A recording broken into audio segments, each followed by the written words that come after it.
हाँ भी future doctors, आज के वीडियो में हम कोऑर्डिनेशन कंपाउंड्स के 45 मोस्ट इंपोर्टेंट क्वेश्चंस डिस्कस करेंगे जो कि प्योर एनसीईआरटी बेस्ड है, नीट एग्जाम के लेटेस्ट पैटर्न पे बेस्ड है। इन 45 इंपोर्टेंट क्वेश्चंस के थ्रू हम कंप्लीट कोऑर्डिनेशन कंपाउंड चैप्टर को अच्छे से रिवाइज करेंगे। साथ में मैं आपको यह भी बताऊंगा ऐसे कौन से टॉपिक है जहां से इस बार नीट 2026 एग्जाम में आपके एज इट इज क्वेश्चन पूछे जा सकते हैं, या एनसीईआरटी के ऐसे कौन से पॉइंट्स है जहां पे एग्जामिनर आपसे एग्जाम में मिस्टेक करवा सकता है। और जहां भी मैं आपको बोलूं कि ये इंपॉर्टेंट पॉइंट है, एग्जाम में एज इट इज आ सकता है, या मैं बोलूं आपको एग्जामिनर आपसे एग्जाम में ये मिस्टेक करवा सकता है, उन सारे इंपॉर्टेंट पॉइंट्स को आपको अलग से नोट कर लेना है और एग्जाम से पहले बार बार अच्छे से रिवाइज करना है ताकि आपसे एग्जाम में कोई भी मिस्टेक ना हो और आप ऐसे कंप्लीट केमिस्ट्री को अच्छे से तैयार करते हुए 180 आउट ऑफ 180 स्कोर करें और नीट 2026 में अच्छे मार्क्स अच्छी रैंक के साथ अपने ड्रीम कॉलेज में जाएं। ठीक है भाई, फिर करें स्टार्ट। अच्छा, इससे पहले मैं आपको बता दूं, देखो जो आपके लिए मैं पेपर बना रहा हूं, जो खासकर आपके चैप्टर वाइज टेस्ट होते हैं, ये थोड़े से लेंथी आपको लग सकते हैं। जैसे डी एंड एफ ब्लॉक का टेस्ट था, P D and F block का टेस्ट था, वो लेंथी भी था और उसमें कुछ ट्रिकी क्वेश्चंस भी मैंने पूछे थे। इस बार अगर बात करें कोऑर्डिनेशन कंपाउंड की, ये बहुत ज्यादा टफ तो नहीं है लेकिन लेंथी जरूर है। तो लास्ट के दो टेस्ट जो देख रहे हैं, P D and F block वाला टेस्ट और एक कोऑर्डिनेशन कंपाउंड वाला टेस्ट, एग्जैक्टली इसी पैटर्न का आपका नीट 2026 एग्जाम आने वाला है।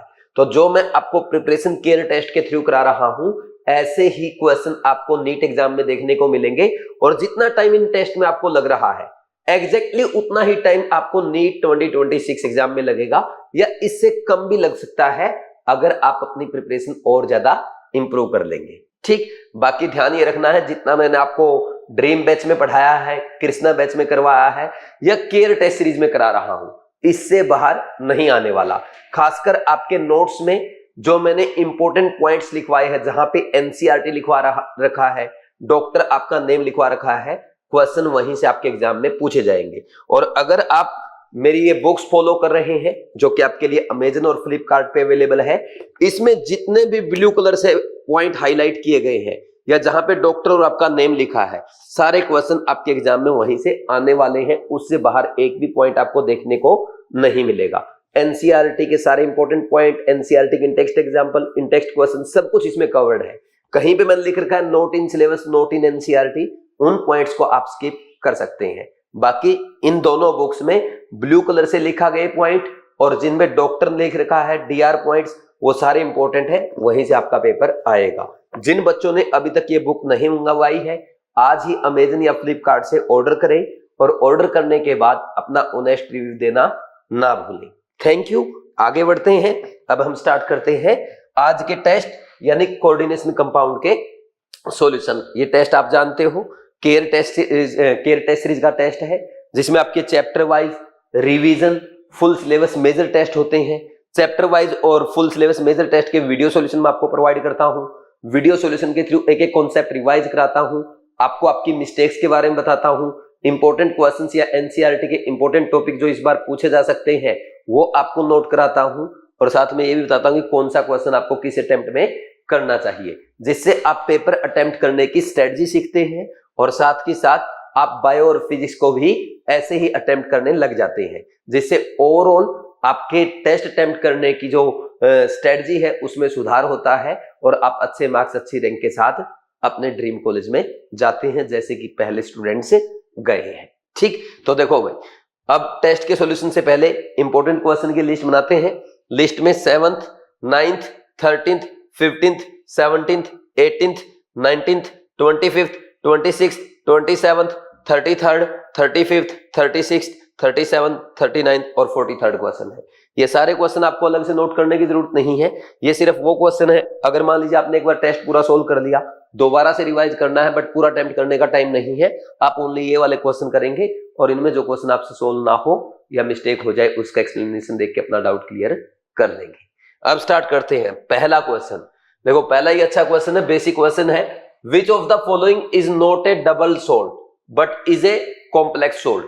देखो भाई, जो एडिशन कंपाउंड होते हैं वो दो टाइप के होते हैं, मैंने आपको लिखवाया है नोट्स में पहले ही पेज पे, पहले ही लेक्चर में। अगर आप इस बुक में चेक करेंगे कोऑर्डिनेशन कंपाउंड में, पहले ही पेज पे देखेंगे आप, ये लिख रखा है देखो, एडिशन कंपाउंड, जब दो या दो से ज्यादा सोल्ट को मिक्स करके क्रिस्टलाइज होने के लिए छोड़ दिया जाता है, जो कंपाउंड बनता है उसको एडिशन कंपाउंड कहते हैं। एडिशन कंपाउंड फर्दर दो टाइप का होता है, double salt and complex compound या कॉम्प्लेक्स सोल्ट। तो अब एडिशन कंपाउंड मैं लिख देता हूं एक बार, दो टाइप का होता है, डबल सोल्ट और कॉम्प्लेक्स सोल्ट। जो डबल सोल्ट होता है वो आपका 100% आयोनाइज हो जाता है, ये 100% आयोनाइज हो जाएगा, जबकि कॉम्प्लेक्स सोल्ट 100% आयोनाइज नहीं होता, 100% आयोनाइज नहीं होगा। डोंट गेट 100% आयोनाइज, ऐसे लिख लो, डोंट गेट 100% आयोनाइज। ये डिफरेंस होता है दोनों में। इसका एग्जांपल क्या आता है, जैसे कार्नालाइट हो गया, ये लिख रखा है इसने कार्नालाइट, है ना, KCl.MgCl2.6H2O। फिर इसने ये मोर सोल्ट लिख रखा है, यही एग्जांपल आपके नोट्स में मैंने लिखवा रखे और यही एग्जांपल आपके एनसीईआरटी में भी गिवन है। ठीक, ये मोर सोल्ट हो गया आपका। फिर साथ में इसने पोटेशियम भी दे रखा है, K2SO4.Al2SO4 thrice.24H2O। ठीक है भाई, ये आपके सारे डबल सोल्ट है। डबल सोल्ट का मतलब ये, इनको जैसे ही पानी में डालोगे ना ये 100% आयोनाइज हो जाएंगे। जैसे पानी में क्या देगा, कार्नालाइट K+ भी देगा, Cl- भी देगा, Mg2+ आयन भी देगा, और more salt Fe2+ ion, sulphate ion और अमोनियम आयंस, और ये आपका पोटेशियम एल्यूमिनियम 3+ और सल्फेट आयन। ठीक, जबकि ये जो है यहाँ पे K4FeCN6, this is complex salt, ये 100% आयोनाइज नहीं होगा। अगर इसको वाटर में डालेंगे पोटेशियम आयंस तो देगा, लेकिन Fe2+ और साइनाइड आयन नहीं मिलेंगे, ये कॉम्प्लेक्स फॉर्म में रहेगा ऐसे। ठीक, ये हो गया आपका कॉम्प्लेक्स सोल्ट। तो इसने क्या पूछा है, not A double salt. Double salt कौन सा नहीं है, तीनों डबल सोल्ट है बट फोर्थ नहीं है। देखो लिख ऐसे रखा है बट ये ऐसे आएगा, देखो ये ऐसे है, K4FeCN6 है एक्चुअल में, ये है, ये इसने लिख दूसरे फॉर्मेट में रखा है। कहीं सोचो सर ये तो पोटेशियम और साइनाइड आयन देगा, है ना, वैसे ऐसे भी लिख देते हैं, लेकिन एक्चुअल में इसका जो फॉर्मूला बनेगा ये बनेगा। समझे या नहीं समझे? तो आंसर 4 आ जाएगा, आंसर 4। और ये फर्स्ट टाइम का क्वेश्चन है, इजी क्वेश्चन है। ठीक, आगे बढ़ जाए, next question number 2। Ammonium forms the complex ion. अच्छा यहाँ पे ना ये Cu आएगा, इसने Ce लिख रखा है, ये Cu है ना, कॉपर का वो है, कॉम्प्लेक्स है। Ammonia forms the complex ion with copper ion in alkaline solution but do not in acidic solution, what is the reason? देखो जब हम कॉपर 2+ को किसके साथ, NH3 के साथ ट्रीट करते हैं in alkaline medium, alkaline medium में, है ना, तो ये क्या बनाएगा, ये CuNH3 ये कॉम्प्लेक्स बनाता है।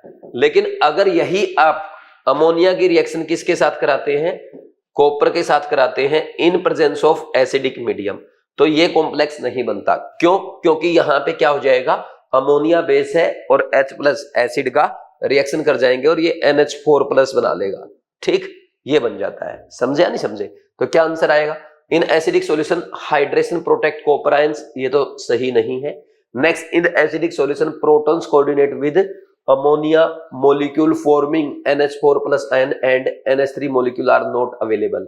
वो हाँ, एसिडिक मीडियम में प्रोटॉन क्या करेगा, अमोनिया मॉलिक्यूल के साथ कोऑर्डिनेट कर देगा और NH4+ आयन बन जाएगा, तो अब अमोनिया मॉलिक्यूल अवेलेबल नहीं है, ये सही है।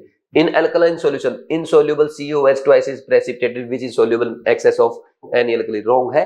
Copper hydroxide is an amphoteric substance, ये भी इसका रीजन नहीं है। तो इसका एग्जैक्ट रीजन कहां है, सेकंड वाला, आंसर 2। और ये हमारा कौन से अटेम्प्ट का क्वेश्चन हो जाएगा, ये भी फर्स्ट अटेम्प्ट का क्वेश्चन कहलाएगा, क्योंकि पढ़ते ही कर सकते हैं। ठीक, क्लास में भी बताया था मैंने आपको। Next question number 3, as per the IUPAC name the name of the complex COEN twice ONOClCl। देखो ये एग्जाम में आया हुआ क्वेश्चन है, इसको लिख रखा है इस फॉर्मेट में, लेकिन ये फॉर्मेट सही नहीं है। ठीक, मैंने भी एज इट इज क्वेश्चन दे दिया, क्योंकि कई बार आपके एग्जाम में भी एज इट इज क्वेश्चन आ जाते हैं। NCERT में मिस्टेक कर रखी है, जो मिस्टेक इस फॉर्मूले में यहाँ पे लिखने में की गई है, सेम मिस्टेक आपको NCERT में मिलती है, प्रीवियस ईयर क्वेश्चन में भी मिल जाएगी, लेकिन ऐसे लिखना सही नहीं है। मैं आपको एग्जैक्ट मेथड बताता हूं, देखो क्या है, इसमें ऐसे लिखा जाएगा, कोबाल्ट लिख दिया, पहले मेटल लिख दिया, मेटल के बाद अब आप लिखेंगे लिगेंड्स को इन अल्फाबेटिकल ऑर्डर। ये तो क्या है, इथेन 1,2-डायमीन है, ये आपका नाइट्रो ओ है और ये क्लोराइडो है, तो क्लोराइडो पहले आएगा Cl, फिर आएगा आपका इथेन 1,2 डायमीन वाला और फिर आएगा आपका नाइट्रो ओ। ऐसे लिखा जाना चाहिए इस फॉर्मूले को, समझे या नहीं समझे? ठीक, ये मिस्टेक आज तक एग्जामिनर ने किसी एग्जाम में नहीं करवाई है। इवन खुद एग्जामिनर फॉर्मूले को एग्जाम में गलत लिख देता है, एनसीईआरटी में भी गलत लिखा गया है, लेकिन सही फॉर्मेट ये है, ध्यान रखना। हो सकता है आने वाले टाइम पे एग्जामिनर बच्चों से ये मिस्टेक जरूर कराए, क्योंकि ये मिस्टेक एनसीईआरटी में भी है और कोई भी टीचर या स्टूडेंट इस मिस्टेक पे ध्यान नहीं देता है। ठीक, अब इसका नाम आराम से आप लिख सकते हो, क्या हो जाएगा? Chlorido bis ethane 1,2 diamine nitro O cobalt, cobalt के ब्रैकेट में कितना आएगा? 3 आएगा, क्योंकि इसकी ऑक्सीडेशन स्टेट +3 है, और क्लोराइड। कौन सा आंसर हो जाएगा चेक करो, यहां लिख भी देता हूं मैं एक बार। Chlorido bis ethane 1,2 diamine, ethane 1,2 diamine nitro O cobalt bracket में 3 और ये क्लोराइड। ठीक है भाई, ऐसे लिख देंगे, chlorido bis ethane 1,2 diamine nitro O cobalt 3 chloride. अब आंसर कौन सा आ रहा है आप चेक कर सकते हो, पहला ही आंसर है, आंसर इज 1, और ये आपका पहले अटेम्प्ट का क्वेश्चन हो गया। लेकिन ध्यान रखना, यहां पे लिख सकते हैं आप, ध्यान दें, फॉर्मूला लिखना सीखें। और ये हर बार, चाहे आपका कृष्णा बैच है, रैंक बूस्टर कोर्स है या ड्रीम बैच है, ऐसी मिस्टेक्स मैं आपको बताता हूं, क्योंकि ये मिस्टेक एनसीईआरटी ने भी कर रखी है, एग्जामिनर एग्जाम में भी करवा सकता है। कर लेंगे भाई इसको करेक्ट। ठीक, नेक्स्ट देखो इसके बाद। अच्छा सर आपने क्यों दिया फिर ये? मैंने इसलिए दिया क्योंकि एग्जाम में ऐसे आते हैं, एनसीईआरटी में मिस्टेक है, लेकिन जो मिस्टेक उसको सुधारना जरूरी ना, आपको बताना तो जरूरी है ना। देखो ये भले ही क्वेश्चन में आ गया है ये लिखा हुआ, लेकिन इसको सही ऐसे लिखना चाहिए। अगर ये क्वेश्चन में एज इट इज आ जाता है, क्या इसके बोनस मार्क्स मिलेंगे? बिल्कुल नहीं मिलेंगे, क्योंकि एनसीईआरटी में भी ऐसे ही लिख रखे हैं। वो अंडरस्टूड है भाई, आप उसको ठीक करके समझो, समझे ना समझे, आपको पता होना चाहिए। ये मत उम्मीद करना कि एंटी आपकी बात मानेगा, है ना। Next question number 4, give the IUPAC name and magnetic moment of the complex. इसका नेम बताओ और मैग्नेटिक मोमेंट बताना है। तो सबसे पहले पोटेशियम, भाई सबसे पहले कैटायन लिखा जाता है, चाहे कॉम्प्लेक्स है या आपका कॉम्प्लेक्स फॉर्म में है या सिंपल आयन फॉर्म में है। ठीक, तो सबसे पहले कैटायन का नेम लिखा जाता है। ठीक, देखो वैसे भी जिस फॉर्मेट में लिखा होता है ना, उसी में आपका नेम आएगा। पहले पोटेशियम लिख दिया, अब आप कॉम्प्लेक्स का नेम लिखेंगे। कॉम्प्लेक्स का नेम लिखते टाइम आप लिगेंड्स का नेम लिखते हैं इन अल्फाबेटिकल ऑर्डर। तो यहाँ पे लिगेंड कौन है? एक्वा है और ऑक्जेलेटो है। एक्वा कितने हैं? 2, तो इसको लिखोगे आप डाई एक्वा। फिर इसको बिस ऑक्जेलेटोन लिखते, इसको डाई ऑक्जेलेटो लिखते, क्योंकि ये कॉम्प्लेक्स लिगेंड नहीं है। डाई ऑक्जेलेटो के बाद क्या आएगा? क्रोमेट किस लिए आया? क्रोमियम क्यों नहीं आया? क्योंकि एनायनिक लिगेंड के में क्या करते हैं, मेटल के लास्ट में 8 सफिक्स यूज किया जाता है। और इसकी ऑक्सीडेशन स्टेट कितनी है? यहाँ पे ऑक्सीडेशन स्टेट है इसकी +3। कौन सा आंसर आएगा? अच्छा वो भी पूछ रखा है इसने, मैग्नेटिक मोमेंट चेक करो भाई कितना आएगा। यहाँ पे क्रोमियम +3 ऑक्सीडेशन स्टेट में है, तो क्रोमियम क्या होता है? 3d3 को आप लिख सकते हो T2G3 और Eg0, तीनों अनपेयर्ड इलेक्ट्रॉन है, तो 3 अनपेयर्ड इलेक्ट्रॉन का कितना आएगा? Nu 3.87 Bohr magneton. अब चेक करो, potassium di aqua, di oxalato, chromate 3 और 3.87, तो पहला ही आंसर आ गया आपका। अच्छा ये भी, अच्छा इसमें और इसमें इतना डिफरेंस है, क्रोमियम और क्रोमेट। देखो ये भी ध्यान देना चाहिए। ठीक, जल्दबाजी में बच्चों से मिस्टेक हो जाती है। फर्स्ट और सेकंड ऑप्शन आपको एक जैसा नजर आ रहा है, लेकिन अगर आप थोड़ा सा ध्यान दें, सेकंड ऑप्शन में क्या है? Potassium di aqua, di oxalato, chromium 3.87 Bohr magneton. IUPAC name साथ में उसका क्या? Magnetic movement. फर्स्ट में potassium di aqua, di oxalato, chromate 3.87, एक जैसा लग रहा है कि नहीं लग रहा? लेकिन ध्यान दो यहाँ पे ये क्या है? 8 है, ये क्रोमियम है। तो जब एनायनिक कॉम्प्लेक्स होता है तो उसमें मेटल एटम के लास्ट में जोड़ा जाता है 8, सफिक्स आएगा 8, तो आंसर क्या आ जाएगा? पहला आ जाएगा। और अगर ये सेकंड ऑप्शन ऊपर लिखा होता ना, जल्दबाजी में कई बच्चे तो क्या करके आते? 2 करके आते। हो सकता है अभी भी आप में से कुछ ने मिस्टेक कर दिया हो। आंसर इज 1, ये भी हमारा इजी क्वेश्चन है, इसको तो इजी फर्स्ट टाइम का ही मानो, इसमें नेम लिखना और आपको मैग्नेटिक मोमेंट बताना, ज्यादा टफ नहीं है। ठीक, next question number 5th, among the following the species having square planar geometry for the central atom are. देखो सबसे पहले तो आपका ये XeF4 है, ये तो स्क्वायर प्लेनर है भाई, ठीक, ये तो स्क्वायर प्लेनर होता है। sp3d2 है इसकी हाइब्रिडाइजेशन, स्क्वायर प्लेनर है, ठीक। नेक्स्ट SF4 ये होता है आपका, इसका हाइब्रिडाइजेशन तो हाइब्रिडाइजेशन तो इसका sp3d आएगा, आप जानते हो, लेकिन ज्योमेट्री इसकी ट्राइगोनल बाइपिरामिडल होती है। नेक्स्ट NiCl4 में देखो, NiCl4 जो है, इसमें क्या होगा भाई, ये आगे बार बार आएगा, फिर रिपीट नहीं करूंगा, अभी बता देता हूं। निकेल 2+ में है, इसका कॉन्फ़िगरेशन होगा 3d8 4s2 होता है, और +2 में जाएगा 3d8 4s0 हो जाएगा। तो 3d8 में इसके 1 2 3 4 5 ये 8 इलेक्ट्रॉन ऐसे आ जाएंगे, ठीक है ना। और यहाँ पे Cl- क्या है, वीक फील्ड लिगेंड होता है, इसलिए पेयरिंग नहीं होगा, और पेयरिंग नहीं होगा तो यहाँ पे 4s और 4p के खाली ऑर्बिटल्स यूज किए जाएंगे। किसके लिए, ये यूज किए जाएंगे आपके हाइब्रिडाइजेशन के लिए, तो ये sp3 हाइब्रिडाइजेशन कर लेते हैं, ठीक। तो अब आपका ये 4 sp3 हाइब्रिड ऑर्बिटल बनेंगे, उसमें 4 Cl ऐसे कोऑर्डिनेट करेंगे, तो इसकी ज्योमेट्री क्या हो जाती है, ये sp3 हाइब्रिडाइजेशन के साथ टेट्राहेड्रल कर लेंगे ऐसे। नेक्स्ट लास्ट वाला PdCl4 दे रखा है इसने। देखो PdCl4 में जब भी आपका 4d या 5d मेटल का 4d या 5d की सीरीज की मेटल आएगी, उसमें हमेशा क्या होता है, 4d या 5d सीरीज की जो मेटल होती है उसमें कोई भी लिगेंड स्ट्रॉन्ग फील्ड लिगेंड का काम करेगा। ये बात आपको याद रखनी है। In case of 4d and 5d metal all ligands work as strong field ligand, ठीक, ये ध्यान रखना। तो PdCl4 में क्या हो जाएगा, ये Pd2+ में है, और यहां पे इसका ये 4d में 8 इलेक्ट्रॉन आएंगे ऐसे, ठीक। और फिर क्या होगा, ये एक के पेयरिंग करा देगा, बिकॉज 4d सीरीज के साथ Cl will work as strong field ligand, और यहां पे ये क्या होगा, फिर ये ध्यान रखना, ये स्ट्रॉन्ग फील्ड लिगेंड का काम कर गया, किसके लिए, Pd2+ के लिए, ठीक। कौन, Cl-। अब क्या होगा, यहां पे 4d का एक खाली ऑर्बिटल है, 5s का और 5p के 2, ये हाइब्रिडाइजेशन करेंगे, और ये आएगा dsp2 हाइब्रिडाइजेशन। अब dsp2 हाइब्रिडाइजेशन में आप समझते हैं कैसी ज्योमेट्री होती है, ये PdCl4 ये वाली जो ज्योमेट्री है, ये dsp2 हाइब्रिडाइजेशन के साथ स्क्वायर प्लेनर ज्योमेट्री आएगी, ठीक है भाई। देखो पूरा डिटेल में बता दिया, जिस बच्चे को नहीं आता होगा बिल्कुल वो भी समझ गया होगा। तो आंसर क्या आएगा, 1 and 4 आ जाएगा, 1 and 4, आंसर इज 1। लेकिन इनको थोड़ा सा क्वेश्चन को देखना पड़ेगा, तो ये मीडियम लेवल का क्वेश्चन हो जाएगा।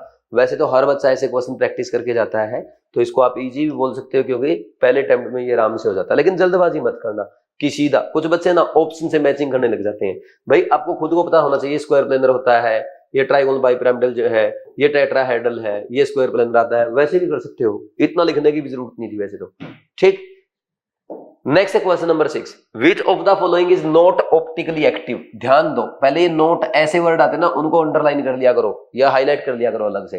जैसे ये देखो, ये बनेगा COEN थ्राइस। अब यहाँ पे ये COEN थ्राइस जो बनता है, आप कितना ही जोड़ लगा लो, ये MAA थ्राइस टाइप कॉम्प्लेक्स है। MAA थ्राइस टाइप कॉम्प्लेक्स जो होते हैं, ये MAA बाइडेंटेड लिगेंड जिसमें होता है, तो इनमें है ना, ये ऑलवेज ऑप्टिकली एक्टिव होते हैं, ऑलवेज ऑप्टिकली एक्टिव। क्योंकि क्लास में मैंने आपको दिखाया था बना के कि इसमें कभी भी सिमेट्री नहीं आती, ना सेंटर ऑफ सिमेट्री ना प्लेन ऑफ सिमेट्री, इसमें कोई सिमेट्री नहीं है, तो ये ऑप्टिकली एक्टिव होगा। सिमिलरली ये भी क्रोमियम वाला भी ऑक्जेलेटो, क्रोमियम के साथ ये भी, ठीक। ये देखो, ये भी आपका ऑप्टिकली एक्टिव होगा। नेक्स्ट ये वाला अगर देखें, सिस वाला, कोबाल्ट, यहां पे Cl लगाओ, यहां पे Cl लगाओ, और ये En जोड़ दो ऐसे, ठीक। ये वाला ये भी ऑप्टिकली एक्टिव होगा। पता है क्यों? ये ऑप्टिकली एक्टिव इसलिए होगा क्योंकि जैसे ये क्रोमियम है, इस क्रोमियम से ये क्लोरीन जुड़ा ऐसे और एक इस प्लेन में है ना, ये परपेंडिकुलर आ गए। अब यहाँ पे जो आपका इथाइलिन डायमीन जुड़ रहा है ये नीचे वाले के साथ ऐसे जुड़ रहा है, ठीक। और ये दो बॉन्ड जो है यहाँ पे इथाइलिन डायमीन ऐसे जुड़ रहा है। अब अगर आप इसको ऐसे काट देंगे तो ऊपर क्लोरीन आ गया, नीचे इथाइलिन डायमीन का एलिमेंट आएगा, तो इसमें भी ज्योमेट्री नहीं है, वो प्लेन ऑफ सिमेट्री नहीं आएगी। अगर आप इसको ऐसे काट देंगे, कुछ बच्चे सोचते हैं कि सर ऐसे काट दिया, तो देखो जब आप ऐसे काटोगे ना तो यहां जो है ये जो बॉन्ड आ रहा है तो इस प्लेन के इधर भी तो बॉन्ड आना चाहिए ना ऐसे, तो वो बॉन्ड नहीं आएगा, ठीक। तो कभी भी इसमें सिमेट्री, प्लेन ऑफ सिमेट्री नहीं आती, इसलिए ऑप्टिकली एक्टिव नहीं है। ट्रांस वाले में देखते हैं, ट्रांस वाले में आराम से आ जाएगी। ट्रांस वाला केस ये बनता है, ये ऐसे, ठीक। इसमें आपके आराम से दो प्लेन ऑफ सिमेट्री आ रही है, क्लियर बिल्कुल। देखो एक तो आप इसको ऐसे ही काट दो, इधर जैसा है वैसा ही इधर है, ठीक। ये एक काम करो, ये आपके इथाइलिन डायमीन तो दोनों एक प्लेन में आ रहे हैं, ऐसे स्लाइस कट काट दो, ठीक। स्लाइस कट, सारे एटम और बॉन्ड कट जाएंगे, नीचे Cl ऊपर Cl, exact plane of symmetry आ रही है।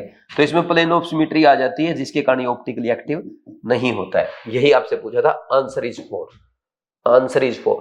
तो ये भी पहले या दूसरे अटेम्प्ट का क्वेश्चन है। जो बच्चे अच्छा क्वेश्चन प्रैक्टिस करके जाते हैं वो देखते ही ऐसे क्वेश्चन को पहचान लेंगे। अब जिसकी प्रैक्टिस अच्छी नहीं होगी क्लास नोट्स के साथ साथ, ये सारे है ना आपके इस क्लास नोट्स में करा रखे सारे क्वेश्चन, ये सारे एनसीईआरटी के एग्जाम्पल है। कोई आपके एनसीईआरटी का इंटेक्स्ट एग्जाम्पल है, इंटेक्स्ट क्वेश्चन है, थियरी का एग्जाम्पल है, कोई एक्सरसाइज से लिया गया ऑप्शन है, या कुछ ऐसे भी हैं जो एग्जाम्पलर से लिए गए हैं। लेकिन जितने भी आपके कोऑर्डिनेशन कंपाउंड की एनसीईआरटी और एनसीईआरटी एग्जाम्पलर में कॉम्प्लेक्स गिवन है, फॉर्मूला है, उनके नेम पूछे गए हैं, या आइसोमेरिज्म पूछा गया है, ज्योमेट्री पूछी गई, हाइब्रिडाइजेशन पूछा गया, कुछ भी पूछा गया है, वो सारे इस बुक में कवर्ड है। देखो मैंने इस बुक में आपको करवा दिए, लेकिन इसके बाद क्वेश्चन प्रैक्टिस जरूरी है। क्वेश्चन प्रैक्टिस का बेनिफिट क्या होता है? जब आप क्वेश्चन प्रैक्टिस करके जाते हैं तो ऐसे क्वेश्चन आपसे पहले अटेम्प्ट में हो जाएंगे, देखते ही पहचान जाएंगे आप, optically active, optically active, optically active और ये ऑप्टिकली इनएक्टिव। आंसर 4 नहीं, पहले अटेम्प्ट में हो जाएगा। नहीं तो आपको ये एक एक स्ट्रक्चर अगर ऐसे बनाओगे जैसे मैंने समझाया है, फिर ये कम से कम आपका सेकंड अटेम्प्ट का क्वेश्चन होगा, ठीक। Next question number 7, the type of isomerism exhibited by the following complex CONH35NO2 NO3 twice is R। देखो बहुत ही अच्छा क्वेश्चन है, मैं अच्छे से समझाता हूं आपको क्योंकि एनसीईआरटी का इंटेक्स्ट एग्जांपल है और नीट में एज इट इज आ सकता है, ठीक। ये फॉर्मूला गिवन है आपको, ठीक है ना भाई। अब देखो सबसे पहले लिख लेते हैं, नीट 2026 में आ सकता है, नीट 2026 में आ सकता है। अगर नीट 2026 में आता तो बहुत अच्छा क्वेश्चन होगा, ठीक। और क्योंकि ये एनसीईआरटी का इंटेक्स्ट क्वेश्चन है, ठीक। अब देखो इधर साफ साफ मैंने लिख दिया, ये क्वेश्चन नीट 2026 में एज इट इज आ सकता है क्योंकि एनसीईआरटी का इंटेक्स्ट क्वेश्चन है। अब सोल्व कैसे करना है? आपसे पूछा गया है ये जो कंपाउंड है वो कितने टाइप के आइसोमेरिज्म शो करेगा। ऑप्शन मत देखो, पूरा क्वेश्चन पहले हम अच्छे सोल्व करते हैं, फिर ऑप्शन पे जाएंगे। सबसे पहले देखो भाई, यहाँ पे ये जो NO2 ग्रुप है ना, NO2 में क्या है, नाइट्रोजन भी कोऑर्डिनेट कर सकता है, ऑक्सीजन भी कोऑर्डिनेट कर सकता है, इसलिए हम क्या कहेंगे, ये कैसा आइसोमेरिज्म शो करेगा, ये आपका लिंकेज आइसोमेरिज्म शो करेगा। दूसरा, इसके अलावा यहाँ पे जो NO3 है, क्या ये NO2 के साथ इंटरचेंज कर सकता है? बिल्कुल कर सकता है। और जब आयंस इंटरचेंज करेंगे कॉम्प्लेक्स, ये आपका कोऑर्डिनेशन स्फीयर और आयनाइजेशन स्फीयर में, then it is called ionization isomerism. समझ आया? और इसके बाद जब यहां पे आप अमोनिया को बाहर लाएंगे और नाइट्रेट आयन को अंदर ले जाएंगे, तो क्या हो रहा है, सोलवेंट मॉलिक्यूल क्या कर रहा है, इंटरचेंज कर रहा है आपके आयनाइजेशन स्फीयर के आयन के साथ, तो ये हो जाएगा आपका सोलवेट आइसोमेरिज्म। और नेक्स्ट, जब आपका NO3 अंदर जाएगा तो ये बन जाएगा MA4BC टाइप कॉम्प्लेक्स, जो कि सिस ट्रांस यानी ज्योमेट्रिकल आइसोमेरिज्म शो करेगा। तो ये 4 टाइप का आइसोमेरिज्म शो कर रहा है। कौन सा? एक तो आपका आयोनाइजेशन आइसोमेरिज्म, आयोनाइजेशन आइसोमेरिज्म। दूसरा मैंने कौन सा बताया था, लिंकेज आइसोमेरिज्म और सोलवेट आइसोमेरिज्म एंड जियोमेट्रिकल आइसोमेरिज्म, ठीक। ये 4 टाइप का आइसोमेरिज्म ये शो करेगा।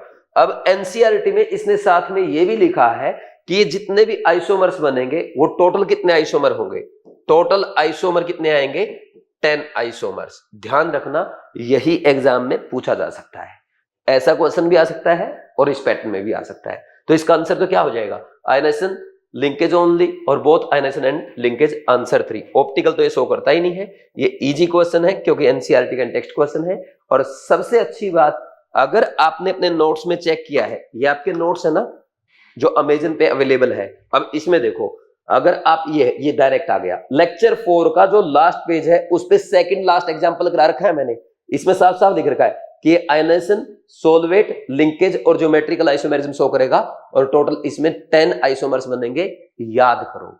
तो ऐसे जो ब्लू कलर से लिख रखा ना आपके नोट्स में, वहीं से क्वेश्चन आएगा।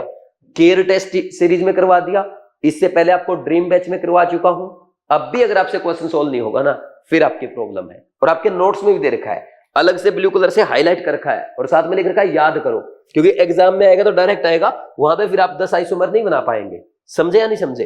कर लेंगे भाई सोल्व, तो अच्छा क्वेश्चन है, नोट कर सकते हो। भले ही आप इसको ना अपनी मिस्टेक नोटबुक में या जहां पे इंपॉर्टेंट पॉइंट आप लिखते हैं वहां भी नोट कर सकते हो, क्योंकि ये क्वेश्चन बार बार रिवाइज करने वाला है, ठीक। और जो बच्चे इस बुक को फॉलो कर रहे हैं, मेरी आपसे बार बार रिक्वेस्ट है, प्लीज आप इसमें ब्लू कलर से जो पॉइंट लिखे गए हैं, जो डीआर पॉइंट्स मैंने बनाए हैं, उनको बिल्कुल भी स्किप ना करें। जहां लिखा नोट इन सिलेबस उसको भले ही ना पढ़े, नोट इन एनसीईआरटी बिल्कुल स्किप कर दें, ठीक। आगे बढ़ जाते हैं नेक्स्ट, इसके बाद question number 8, which among the following statement is are true for the complex. ये दे रखा है, तो इसमें ना कैटायन भी कोऑर्डिनेशन स्फीयर में है, एनायन भी कोऑर्डिनेशन स्फीयर में, यानी cation as well as anion दोनों ही क्या है, कॉम्प्लेक्स फॉर्म में है, ऐसे CONH36 और ये है CrCN6, ठीक।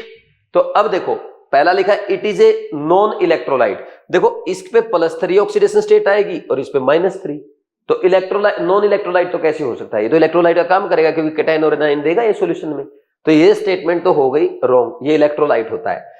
Next, the magnitude of charge on each complex ion is 3, बिल्कुल सही है, इसमें +3 है, इसमें -3, तो मैग्नीट्यूड 3 है। Next, the complex will not conduct current, भाई जब कैटायन और एनायन बनेंगे आपके तो करंट तो कंडक्ट करेगा ही, रॉन्ग हो गया। The complex will exhibit coordination isomerism, ये बिल्कुल सही है। अगर इसमें आप ऐसे लिखते हो CrNH36, ठीक, और COCN6 ये लिखते हैं, तो ये एक दूसरे के क्या बन जाएंगे, कोऑर्डिनेशन आइसोमर्स, कोऑर्डिनेशन आइसोमर्स। बोलो कोई डाउट है क्या? ठीक, समझ आया कि नहीं? आप कर लेंगे भाई। तो यहां पे क्या होता है, जो आपके ना, जब ऐसा कंपाउंड जिसमें आपका कॉम्प्लेक्स, जो कैटायन और एनायन दोनों कॉम्प्लेक्स फॉर्म में होते हैं, तो लिगेंड इंटरचेंज कर जाते हैं, इस कंडीशन में जो आइसोमर बनेंगे उनको कोऑर्डिनेशन आइसोमर कहते हैं। Phenomena is known as coordination isomerism. कुछ बच्चे पता क्या बोलते हैं, बोला सर यहां तो लिगेंड इंटरचेंज नहीं की, यहां तो मेटल इंटरचेंज कर गई। भाई मेटल इंटरचेंज नहीं करी, लिगेंड ही इंटरचेंज किया है। जैसे क्रोमियम के साथ अगर अमोनिया जाएगा ना, मान लीजिए आपने इसको ऐसा लिख लिया होता कि भाई क्रोमियम वही है और अमोनिया उधर गया, और यहाँ पे क्या लिखोगे आप, फिर यहां लिख दोगे आप COCN6, ये अगर लिखते आप, ठीक। तो ऐसे में पता क्या होगा, ये 3- और ये 3+, यानी एनायन पहले लिख दिया और कैटायन आपने बाद में लिख दिया। ऐसा लिखना गलत है, ये मैंने आपको क्लास में भी बताया था। और हो सकता है एग्जामिनर पहला ऑप्शन आपको यही दे कि इसका कोऑर्डिनेशन आइसोमर कौन सा है, पहला ऑप्शन ये दे, दूसरा ये दे, तीसरा बोथ दे, चौथा नन दे। मैक्सिमम स्टूडेंट्स मिस्टेक कराएंगे इस क्वेश्चन को, तो इस बात का ध्यान देना है। भाई एनायन पहले नहीं लिखा जाता, कैटायन पहले लिखते हैं, पहले कैटायन आता फिर एनायन। जैसे NaCl लिख के देखो, आप कोई भी सोल्ट लिख के देखो, पहले कैटायन फिर एनायन लिखा जाता है। बोलो कोई डाउट है क्या? K4FeCN6 लिख के देखो, CrNH3 लिख के देखो, पहले कैटायन बाद में एनायन आएगा। और यहां क्या कर दिया आपने, एनायन पहले फिर कैटायन। तो ये मत सोचना कि यहाँ पे आपका ना ये मेटल आयन चेंज हुआ, मेटल आयन तो वहीं रहता है, जो लिगेंड है वो आकर के कोऑर्डिनेट करता है। और जब क्रोमियम को अमोनिया कोऑर्डिनेट करेगा और कोबाल्ट को साइनाइड कोऑर्डिनेट करेगा, तो ये कोबाल्ट का एनायन बन जाएगा और क्रोमियम का कैटायन बन जाएगा, और कैटायन पहले लिखा जाएगा। लिखने का फॉर्मेट ये होगा। बोलो कोई डाउट तो नहीं है? ठीक, आंसर क्या आया इसका? बोथ क्या पूछा इसने, they will exhibit coordination isomerism, ये तो सही है। क्या पूछा इसने? करेक्ट, हाँ, इज आर ट्रू, इसको अंडरलाइन कर दिया करो पहले। तो कौन सी, second and fourth, answer is 4, answer is 4। और ये हो गया आपका मीडियम लेवल का क्वेश्चन, मतलब थोड़ा इजी क्वेश्चन है यार, मीडियम क्या क्लास का करवाया हुआ क्वेश्चन है, अब ऐसे क्वेश्चन को थोड़ा मीडियम लेवल का क्वेश्चन बोलेंगे। ठीक, next question number 9th, consider the following complex. ये दो कॉम्प्लेक्स दे रखे हैं, which of the following statement is are false. देखो भाई, आपकी जो टेबल दी गई है, जो स्पेक्ट्रोकेमिकल सीरीज दी गई है, उसमें एक बात का ध्यान रखना, आपके बहुत सारे वीक फील्ड लिगेंड है। जनरली आपके स्ट्रॉन्ग लिगेंड वो होते हैं जिसमें कार्बन डोनर एटम होता है या नाइट्रोजन डोनर एटम होता है। जहां पे ऑक्सीजन डोनर है, सल्फर डोनर है या हेलोजन डोनर है, जनरली वो वीक फील्ड लिगेंड होते हैं। लेकिन हमेशा ध्यान रखो, जो ऑक्जेलेटो है, ऑक्जेलेटो, ये ऑक्जेलेटो आयन जो है, एक सेकंड, ऑक्जेलेटो आयन जो है ये कोबाल्ट 3+ के साथ स्ट्रॉन्ग फील्ड लिगेंड का काम करेगा। किसका काम करेगा? Strong field ligand with cobalt +3। ठीक, F- भले ही वीक फील्ड लिगेंड है, work as strong field ligand with nickel 4+, sorry nickel 4+। और ammonia and water, ammonia strong field ligand होता है जनरली और water weak field ligand, but ये दोनों ही स्ट्रॉन्ग फील्ड लिगेंड का काम करते हैं with cobalt 3+ and chromium 3+ only. ठीक, sorry, cobalt 3+ and copper 2+ only, cobalt 3+ and copper 2+ only. और जो आपके ना 4D एंड 5D, जो 4D एंड 5D मेटल के साथ all work as strong field ligand. ठीक, ये ध्यान रखना, ये 4 पॉइंट अगर आपको याद, आपका क्वेश्चन कभी भी मिस्टेक नहीं होगा। ये बहुत इंपॉर्टेंट पॉइंट है, भले आप नोट कर लो। देखो, बहुत सारे बच्चे क्या करते हैं, कॉम्प्लेक्स को डायरेक्ट रटते रहते हैं, वो कंफ्यूज होते रहते हैं कि कब कौन सा लिगेंड स्ट्रॉन्ग फील्ड लिगेंड का काम करेगा। जो आपके सीरीज दी गई है ना, स्पेक्ट्रोकेमिकल सीरीज, उसमें साफ साफ लिखा गया है, कार्बन जहां पे डोनर एटम है वो सबसे स्ट्रॉन्ग फील्ड लिगेंड होते हैं, नाइट्रोजन डोनर वाले उससे वीक फील्ड लिगेंड होते हैं, और कार्बन नाइट्रोजन डोनर वाले स्ट्रॉन्ग फील्ड लिगेंड कहलाते हैं। इसके अलावा जिनमें ऑक्सीजन डोनर एटम है, सल्फर डोनर एटम है या आपका हेलोजन डोनर एटम है, they work as weak field ligand. ऐसा ही हम पढ़ते हैं। बट इसके साथ कभी कभी आपने देखा होगा कुछ लिगेंड ऐसे हैं जो वीक होते हैं बट फिर भी स्ट्रॉन्ग फील्ड लिगेंड का काम करते हैं, तो उनको बार बार रटने की बजाय आप ये 4 लाइन याद करो। जो ऑक्जेलेटो है ये वीक फील्ड लिगेंड है but it work as strong field ligand in presence of cobalt 3+। F- weak field ligand है but it work as strong field ligand with nickel 4+। Water और अमोनिया दोनों strong field ligand का काम करते हैं in case of cobalt 3+ and copper 2+ only. और 4D और 5D metal के साथ सारे लिगेंड स्ट्रॉन्ग फील्ड लिगेंड का काम करेंगे। बोलो, कोई डाउट तो नहीं है? ठीक, नेक्स्ट, इसके बाद देखो, इधर आ जाओ, अब ये क्वेश्चन सोल्व करते हैं। अब यहां पे ना COF6 3-, कोबाल्ट किस में है? +3 में। कोबाल्ट का कॉन्फ़िगरेशन होता है 3D7 4s2, तो इसमें ना बच जाएगा 3D6। और F- यहां पे क्या है? F- आपका वीक फील्ड लिगेंड, तो ऐसे दिखाओगे ना आप इसको, एक सेकंड, इसमें पेयरिंग होगी या नहीं होगी? बिल्कुल नहीं होगी। ठीक,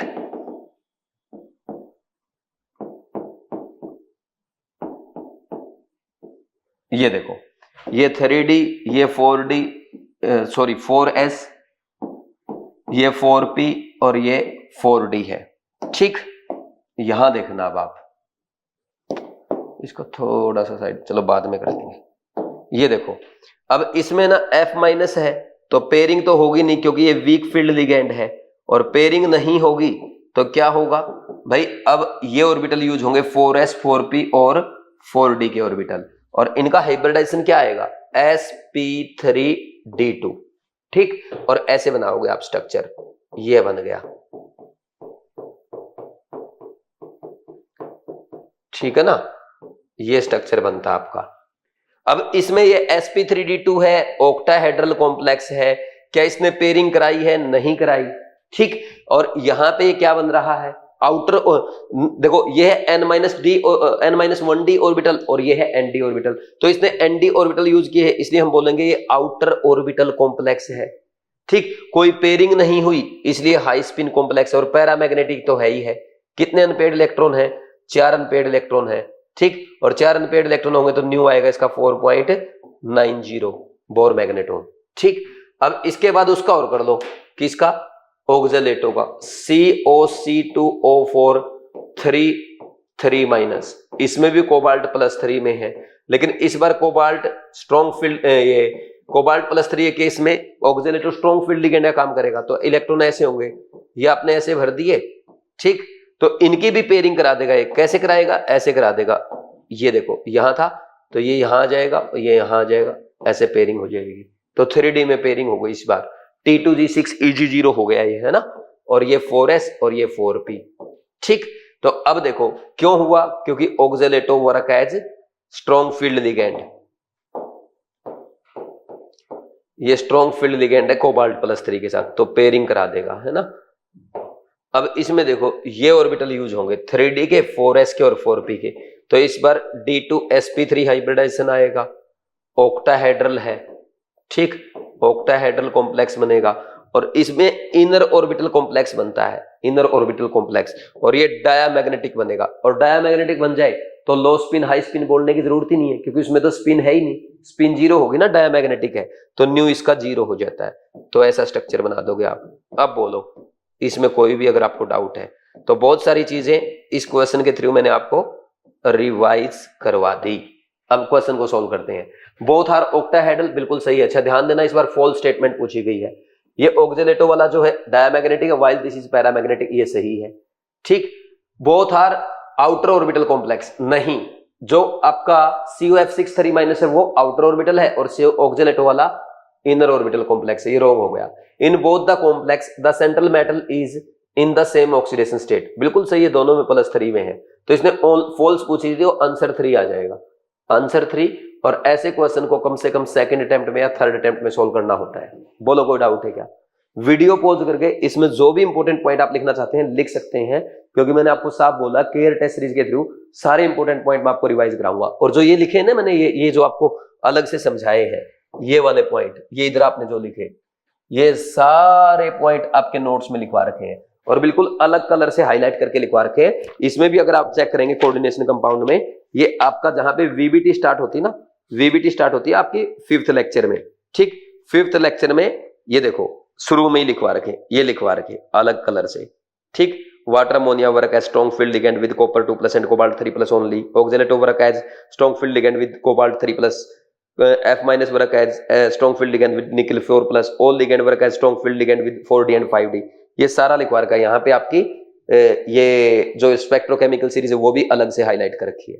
तो ये याद करने हैं आपको सारे पॉइंट्स, ठीक है ना। लिख लो इसको जिसको लिखना है।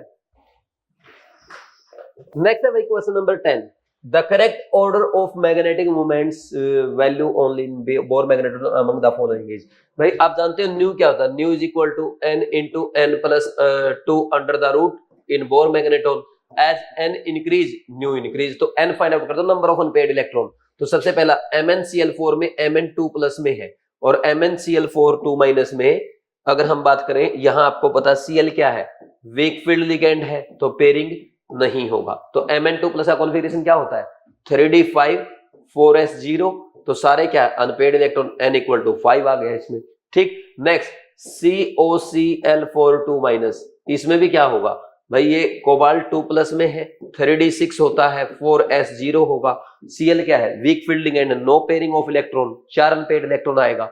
नेक्स्ट FeCN6-, CN6 4-, Fe2+ में है, यहाँ पे 3d6 है, 4s0 है, लेकिन यहाँ पे जो 3d6 होगा ना वो T2G6 EG0 आएगा, because Cn- is strong field ligand, और स्ट्रॉन्ग फील्ड लिगेंड है तो ये पेयरिंग करा देगा, तो यहाँ पे अनपेयर्ड इलेक्ट्रॉन 0 आ जाएगा। तो सबसे ज्यादा किसका हुआ, MnCl4 2- का होगा, उससे कम COCl4 2-, और सबसे कम FeCN6 2- का होगा। कर लेंगे ऐसे, बहुत आसान क्वेश्चन था, आंसर पहला ही आ जाएगा।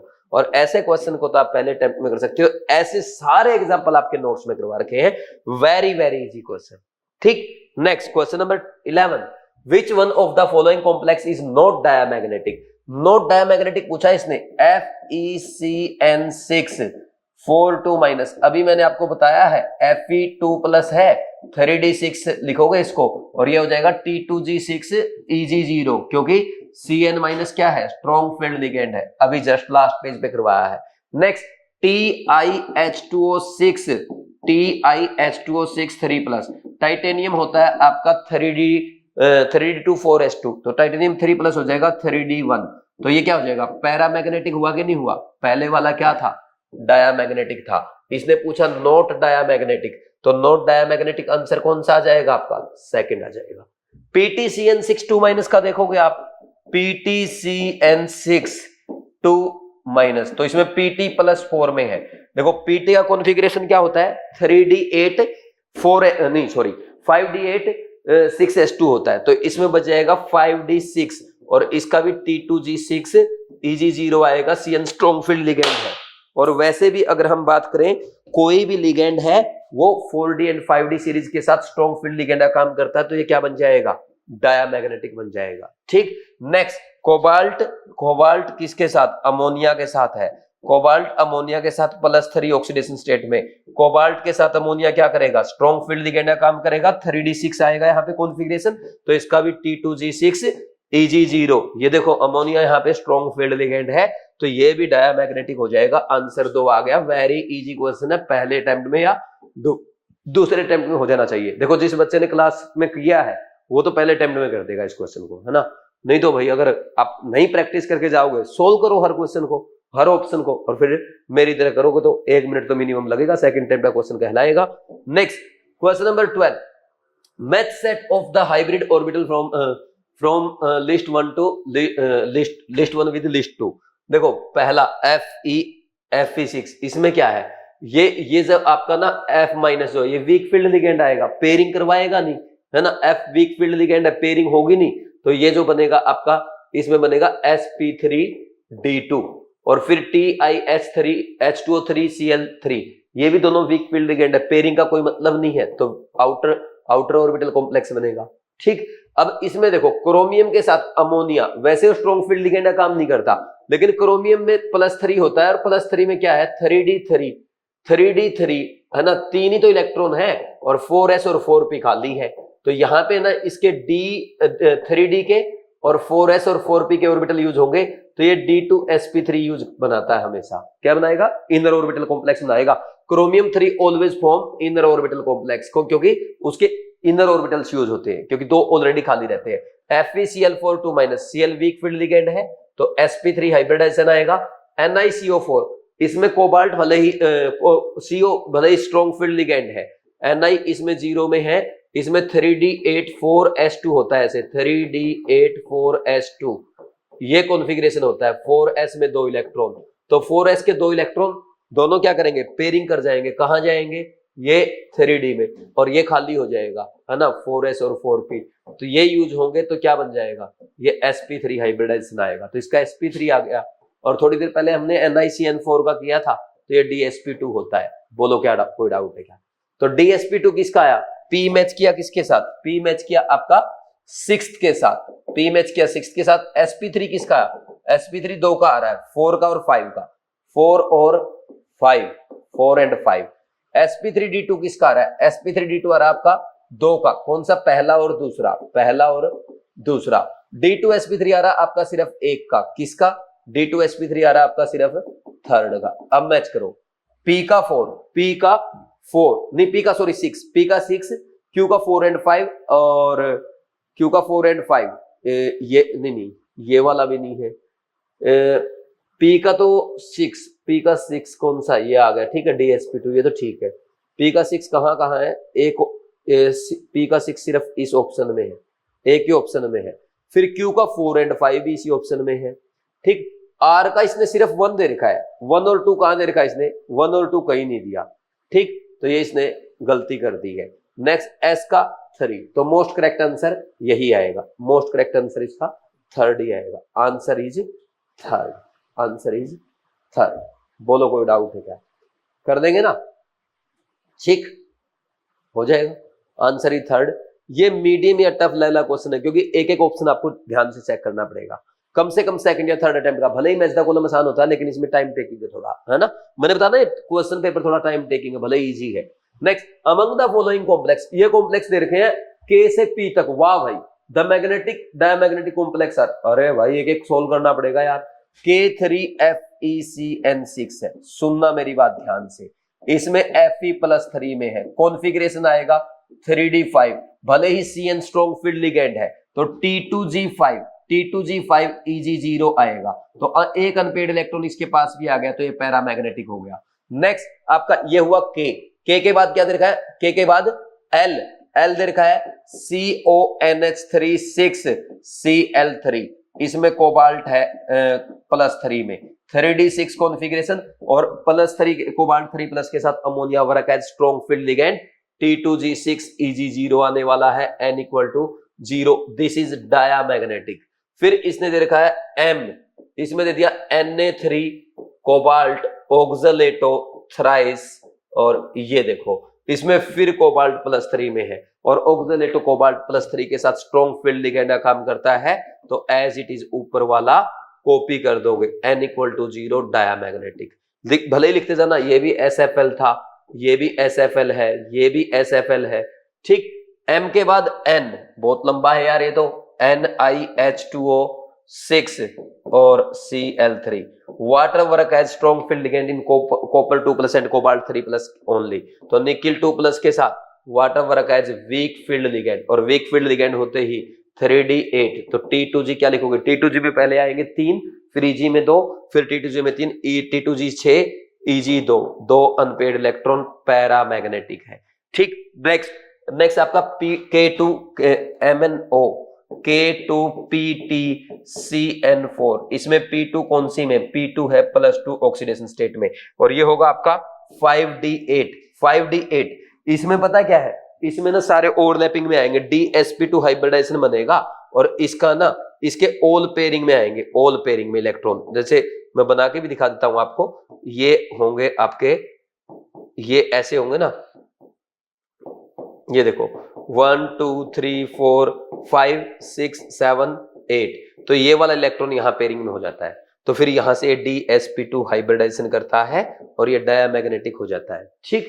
नेक्स्ट फिर इसने बोला कौन सा, ZnO के बाद P, ZnH2O6 और बाहर दे दिया NO3 ट्वाइस, तो इसमें Zn+2 में है, Zn+2 में 3d10 होगा और ये वैसे भी क्या होगा, 3d10 होगा, तो T2G6 Eg2 हो जाएगा, पेड इलेक्ट्रॉन 0 डायामैग्नेटिक हो जाएगा, ठीक। तो डायामैग्नेटिक 1 2 3 4, तो डाया कौन से आ रहे हैं, L M O and P, LMOP, answer is 3। ये क्या है, तीसरे अटेम्प्ट का क्वेश्चन है, टफ माना जाएगा, भले क्वेश्चन आसान। देखो मैं आपको बिल्कुल क्लियर बोलता हूं, अगर आप जानना चाहते हैं नीट 2026 एग्जाम कैसा आने वाला है, तो जैसा मैंने आपके लिए PD एंड F ब्लॉक का टेस्ट बनाया है केयर टेस्ट सीरीज में, या कोऑर्डिनेशन का टेस्ट बनाया है, PD एंड F ब्लॉक का टेस्ट जो मैंने बनाया था वो थोड़ा सा इन डेप्थ NCERT क्वेश्चन रखे गए, ट्रिकी क्वेश्चन पूछे गए। वहीं अगर बात करें कोऑर्डिनेशन कंपाउंड, ये बिल्कुल सिंपल टेस्ट है, इसमें जितने भी एग्जांपल मैंने यूज किए हैं सारे आपके नोट्स में है, ये जो आपकी बुक है सारे इस बुक में गिवन है, सारे नोट्स में कराए गए हैं, सारे NCERT एग्जांपल है। लेकिन फिर भी मैंने बोला ऐसा पेपर क्यों आ सकता है, क्योंकि ये पेपर थोड़ा सा लेंथी है। अब जैसे यही क्वेश्चन देख लो आप, इसमें मैंने है ना आपको 6 कॉम्प्लेक्स दे दिए और पूछ रहे इनमें से कितने डायमैग्नेटिक है, इसका मतलब 6 के 6 के बारे में नॉलेज होनी चाहिए। अगर कोई सिंपल बच्चा ऐसा है जिसको 4 याद है, 2 भी याद नहीं, 2 भी चेक करेगा तब भी 1 मिनट लग जाएगी, तो 1 मिनट से ज्यादा का टाइम अगर किसी क्वेश्चन में लग जाता है वो थर्ड अटेम्प्ट का क्वेश्चन हो जाता है, तो ये तीसरे अटेम्प्ट का क्वेश्चन होना चाहिए। कोई बच्चा ऐसे क्वेश्चन को पहले या दूसरे अटेम्प्ट में कोई सोल्व करेगा ना, फिर वो एग्जाम से बाहर हो जाएगा। तो ये चीजें भी मैं आपको टेस्ट सीरीज के थ्रू सिखा रहा हूं, इन बातों का ध्यान रखना है। और इसीलिए मैंने बोला है PD एंड F ब्लॉक वाला जो टेस्ट है और कोऑर्डिनेशन कंपाउंड वाला जो टेस्ट है, इसके वीडियो सॉल्यूशन जरूर देख के जाना, बहुत ज्यादा इंपॉर्टेंट है, ठीक। कर लोगे। नेक्स्ट इसके बाद देखो, आ सकता है एग्जाम में, आ सकता है नीट 2026 में आ सकता है, ठीक। नीट 2026 में इसलिए आ सकता है क्योंकि लेंथी क्वेश्चन है, और लेंथी पेपर जब आएगा बच्चे के मार्क्स कम आएंगे, और एग्जामिनर को यही तो करना है, कट ऑफ कम करनी है, लेंथी पेपर बनाओ, ठीक। Next question number 14, geometrical shapes of the complex formed by the reaction of Ni2+ with Cl- Cn- and NH2O respectively are. Nickel NiCl4 2- बनाएगा, थोड़ी देर पहले किया था, sp3 हाइब्रिडाइजेशन होगा और टेट्राहेड्रल ज्योमेट्री होगी, भाई दोबारा बताने की हिम्मत नहीं है, ठीक। NiCN4 के साथ आपको पता है इसमें क्या है, स्क्वायर प्लेनर ज्योमेट्री आएगी, DsP2 हाइब्रिडाइजेशन होगा, ठीक।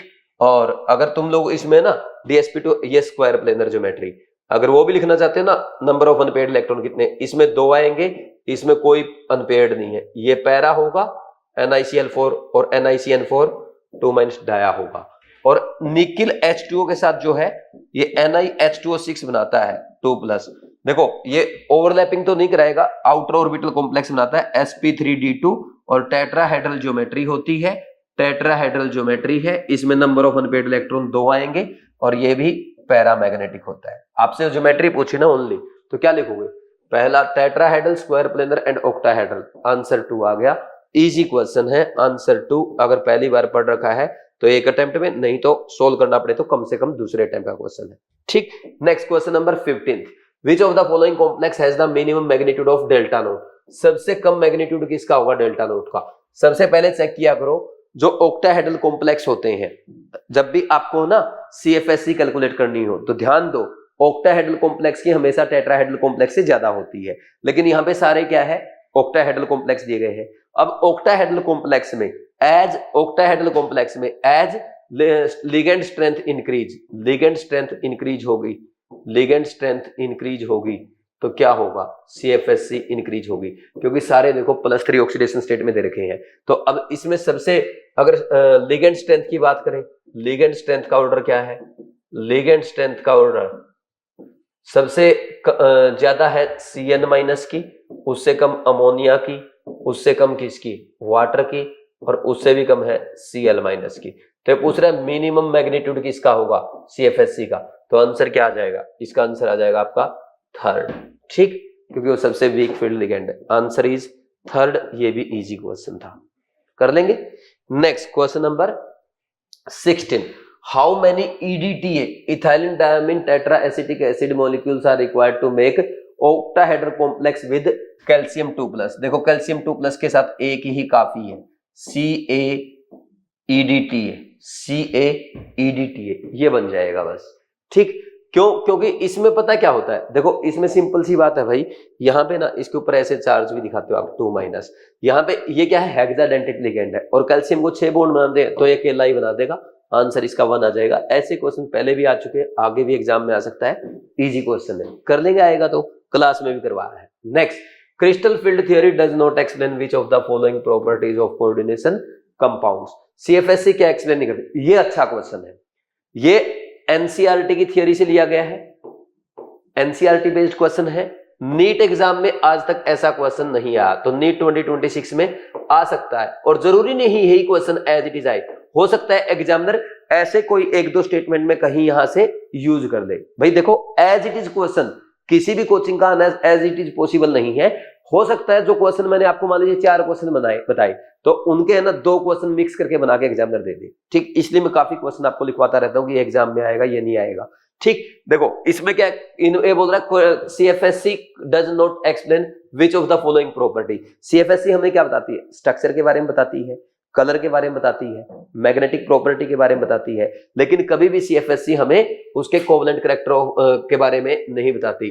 क्या बोलती है CFSC, ये मानती है जो मेटल और लिगेंड है उसके बीच में प्योर आयोनिक बॉन्ड होता है, तो ये पहला नहीं बता पाएगी, मैग्नेटिक प्रॉपर्टी बताएगी, कलर बताएगी, स्ट्रक्चर बताएगी, आंसर इज 1। बोलो कोई डाउट है क्या, NCERT की लाइन है, ठीक साफ साफ, क्योंकि CFSC ने शुरू में ही बोल दिया भाई जो bond between metal and ligand है वो प्योरली आयोनिक है, जबकि फैजान रूल के अकॉर्डिंग कोई भी बॉन्ड प्योरली आयोनिक नहीं हो सकता, उस बॉन्ड में कुछ ना कुछ कोवलेंट कैरेक्टर पाया जाएगा। अगर हम CFSC की माने मेटल और लिगेंड में बॉन्ड जो है वो प्योरली आयोनिक है तो उसमें कोवलेंट कैरेक्टर तो आएगा ही आएगा, लेकिन CFSC ने वो बिल्कुल भी एक्सप्लेन नहीं किया।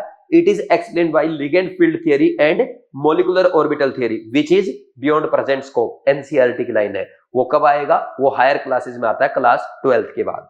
ठीक, नेक्स्ट, ये इजी क्वेश्चन था, डायरेक्ट आप आराम से कर सकते हैं। Question number 18, the compound PtCl4.2HCl gives no precipitate with excess of AgNO3 solution. The primary and secondary valency of the metal in the complex are, देखो PtCl4.2HCl, ये एक्चुअल में पता है क्या है, ये बहुत अच्छा क्वेश्चन है।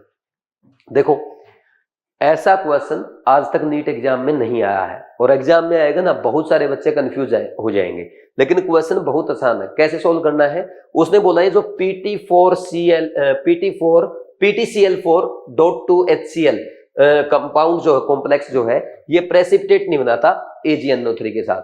तो बताओ इसकी प्राइमरी और सेकेंडरी वैलेंसी क्या होगी प्लेटिनम की। ठीक, एक्चुअल में ये स्ट्रक्चर ऐसे बनता है, H2PTCl6 ये बनेगा, और आप इसको ऐसे भी लिख सकते हो, ये 2H प्लस आयन देगा और PTCl6 2- बनाएगा। यहाँ पे Pt+4 ऑक्सीडेशन स्टेट में है, यानी Pt यहाँ पे ये जो कॉम्प्लेक्स है कोई भी क्लोराइड आयन नहीं देगा। ठीक, कोई भी क्लोराइड आयन नहीं देगा, तो जब इसको AgNO3 के साथ मिक्स करेंगे, क्या AgCl का PPT बनेगा? कोई PPT नहीं बनने वाला है, क्योंकि ये आपका जो सारे क्लोराइड आयन है वो कॉम्प्लेक्स फॉर्म में है। तो ये यहाँ पे Pt हो गया आपका +4 में, तो इसकी प्राइमरी वैलेंसी यानी ऑक्सीडेशन नंबर कितना है? 4 है, और इसकी सेकेंडरी वैलेंसी यानी इसका कोऑर्डिनेशन नंबर कितना है? 6 है। तो आंसर क्या आ जाएगा? +4 and 6, इसको +4 बोल दो, +4 and 6 answer is 1। Good question for NEET 2026 आप लिख सकते हैं।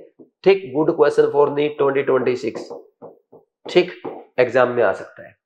अच्छा क्वेश्चन है, नीट 2026 में पूछा जा सकता है, क्योंकि ऐसा क्वेश्चन एग्जाम में नहीं आया। फिर से रिपीट कर देता हूं, देखो वो बोल रहा है कि PTCl4.2HCl जो है ये एक्सेस ऑफ AgNO3 के साथ कोई व्हाइट PPT नहीं बनाता है। तो इसमें यहाँ पे प्लेटिनम की प्राइमरी और सेकेंडरी वैलेंसी क्या होगी?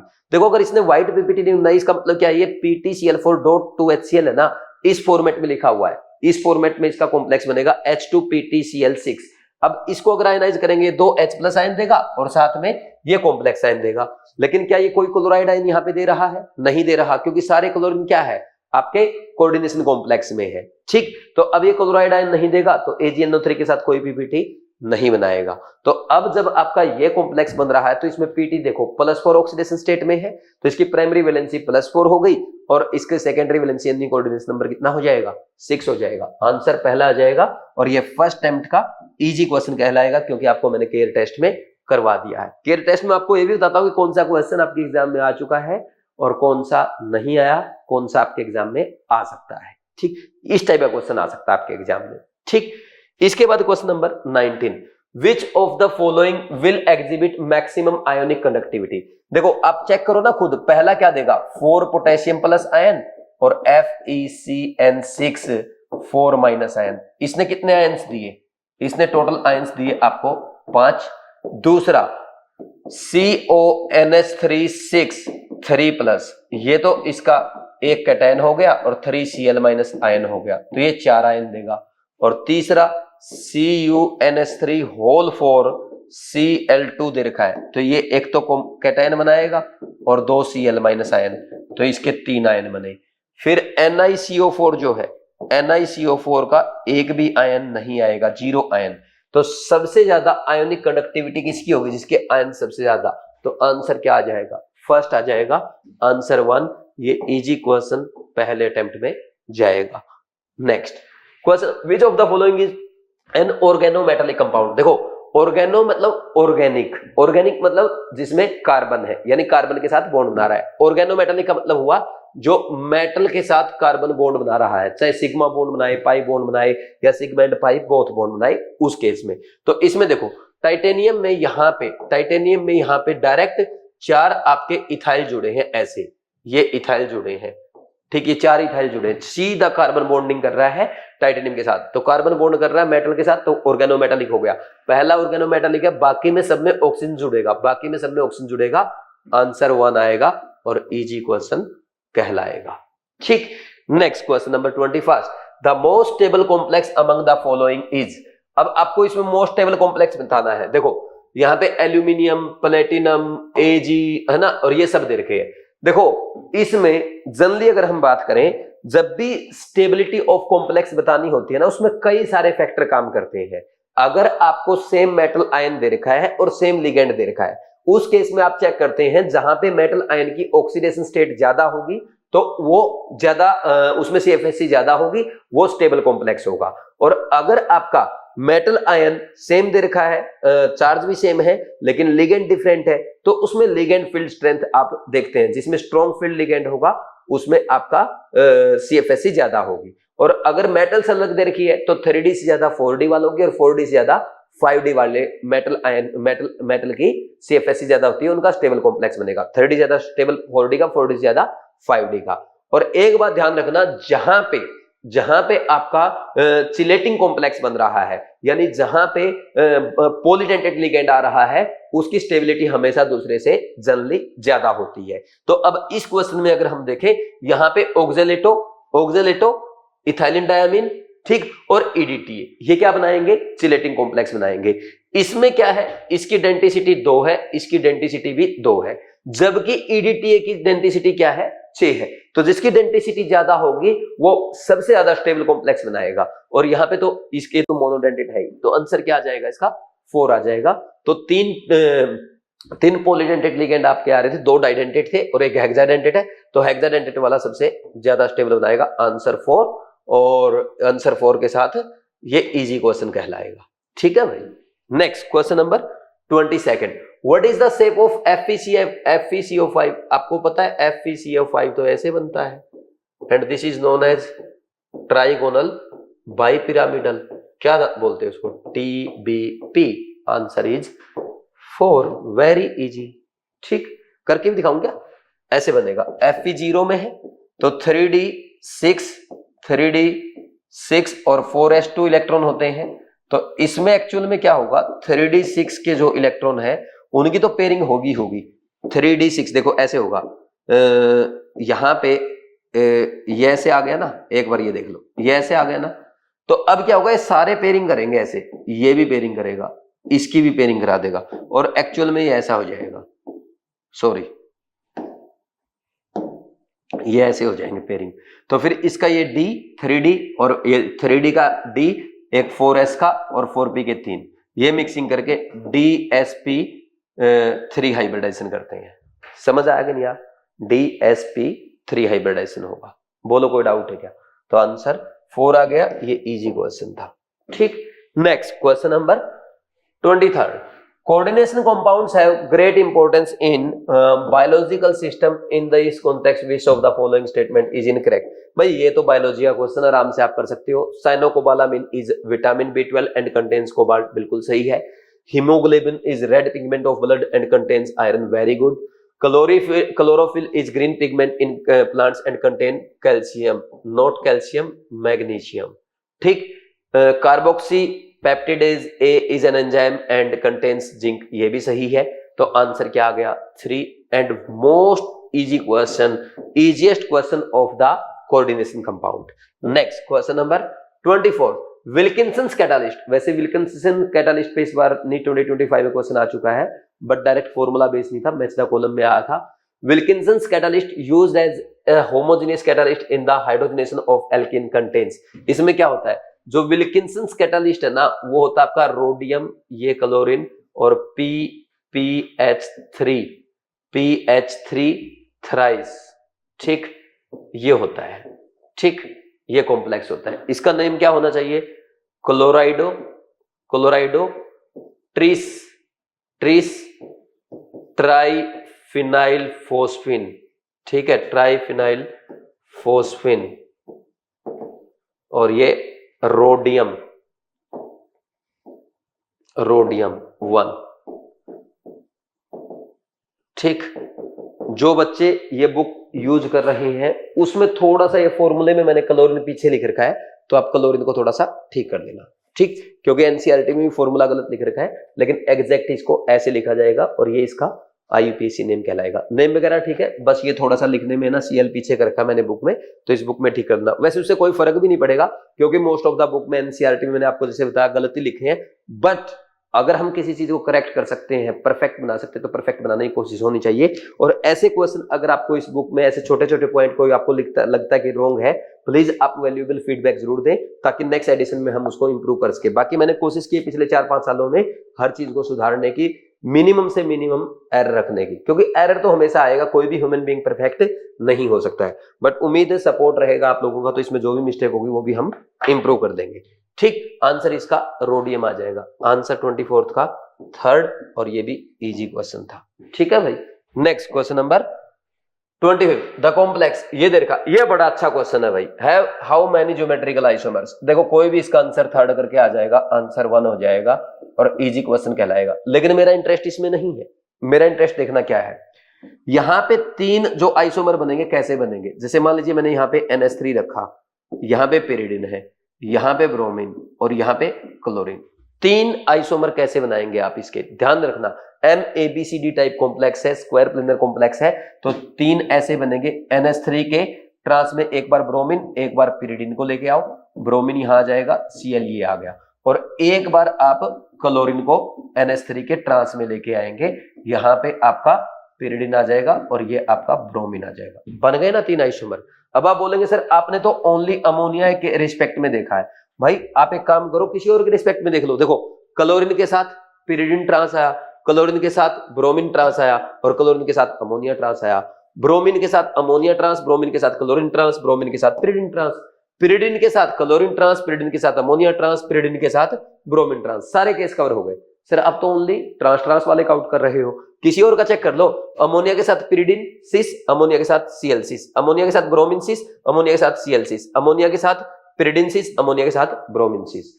एक बात आपने ध्यान दी होगी, यहां पे आइसोमर तो 3 ही बन रहे हैं, लेकिन देखो अमोनिया के साथ पिरिडिन सिस, अमोनिया के साथ पिरिडिन सिस, अमोनिया के साथ पिरिडिन ट्रांस, तो इसमें ना जो टोटल 3 आइसोमर आ रहे हैं, तो ये टोटल 3 आइसोमर जो बनते हैं, ध्यान रखना इसमें 2 सिस होंगे और 1 ट्रांस होगा। ये आपके एनसीईआरटी की लाइन है जो आज तक एग्जाम में नहीं पूछी गई है, और मैं उम्मीद करता हूं नीट 2025 में ऐसा क्वेश्चन एक सिंगल स्टेटमेंट में या पूरा एज इट इज क्वेश्चन आपके एग्जाम में आ सकता है। ये क्वेश्चन एग्जैक्ट आ चुका है, ये ऑलरेडी आ चुका है, लेकिन ये नहीं आया कि इसमें कितने सिस और कितने ट्रांस बनेंगे। सिंपल सी बात है, MABCD टाइप कॉम्प्लेक्स अगर कहीं भी आता है, जैसे आपके एनसीईआरटी का PTPY NH3Br Cl, ये कितने आइसोमर बनाएगा, टोटल ज्योमेट्रिकल आइसोमर कितने बनेंगे, 3 बनेंगे। ऑलरेडी नीट में आ चुका है, एनसीईआरटी में गिवन है, लेकिन एनसीईआरटी में एक लाइन और है, इन 3 में से 2 सिस होंगे और 1 ट्रांस। कैसे होंगे वो मैंने आपको बता दिया। जैसे मान लीजिए पिरिडिन के रिस्पेक्ट में देखो, पिरिडिन के रिस्पेक्ट में ब्रोमीन क्या है, सिस, पिरिडिन के रिस्पेक्ट में ब्रोमीन क्या है, सिस, और पिरिडिन के साथ ब्रोमीन क्या है, ट्रांस। ऐसे किसी और के साथ देखो, अमोनिया के क्लोरीन के साथ देखते हैं, क्लोरीन के साथ ब्रोमीन सिस, क्लोरीन के साथ ब्रोमीन सिस, और यहाँ क्लोरीन के साथ ब्रोमीन ट्रांस। तो हर केस में आपको 2 सिस और 1 ट्रांस मिलेगा, याद करना है। कर लेंगे याद, ठीक, लिख लो इंपोर्टेंट फॉर एग्जाम, ठीक, इंपोर्टेंट फॉर एग्जाम। आगे बढ़ जाते हैं, नीट 2026 में आ सकता है। Next question, AgCl is dissolved in excess of ammonia, KCN, Na2S2O3। ये सबसे अच्छा क्वेश्चन है जो आज तक नीट एग्जाम में नहीं पूछा गया है, और मैं कई सालों से बोल रहा हूं ये क्वेश्चन आना चाहिए। हर साल मैं केयर टेस्ट सीरीज में भी ये क्वेश्चन पूछता हूं। देखो क्या है, जब AgCl को आप डिसोल्व करेंगे अमोनिया में, तो आप जानते हैं Ag प्लस है, क्या कॉम्प्लेक्स बनाएगा, AgNH3 ट्वाइस प्लस, ये कॉम्प्लेक्स बनेगा नहीं बनेगा। वहीं अगर AgCN के साथ कॉम्प्लेक्स बनाता है तो AgCN ट्वाइस, लेकिन देखो वहां तो अमोनिया पे 0 ऑक्सीडेशन स्टेट था, इसलिए ब्रैकेट करके आपने +1 दिखा दिया, क्योंकि Ag प्लस में होगा। Ag इसमें भी प्लस में है, अगर Ag इसमें प्लस में है और इसमें -2, तो ओवरऑल क्या हुआ, +1 और -2, इसके बाहर स्क्वायर ब्रैकेट पे आ जाएगा -1। फिर इसके बाद आता है Ag इसके साथ Na2S2O3 के साथ, हाइपो के साथ, तो ये ऐसे बनाता है AgS2O3 और ये ट्वाइस। अब देखो इस पे +1, इस पे +1 और इस पे कितना है -2, तो +1 और -4, तो ओवरऑल कितना आया -3, तो इस कॉम्प्लेक्स के ऊपर कितना आ जाएगा चार्ज, -3। ये आंसर आएगा। अब आप चेक कर दो कौन सा है, AgNH3 twice plus AgCN twice, plus दे रखा, ध्यान देना ये गलती मत करना, ये सही है। फिर नेक्स्ट में +2 दे दिया AgNH3 के ऊपर, इसमें 4 दे दिया। ये देखो AgNH3 2 प्लस AgCN ट्वाइस, यहाँ पे माइनस नहीं दिख रहा, ये दिख नहीं रहा, हालांकि है, ठीक, बिल्कुल छोटा सा लिखा है। नेक्स्ट AgS2O3 ट्वाइस 3 माइनस, तो आंसर क्या आ जाएगा इसका, आंसर इज 4। और सारे क्या होंगे, सारे के सारे लीनियर आएंगे, सब में हाइब्रिडाइजेशन sp होगा और लीनियर होगा।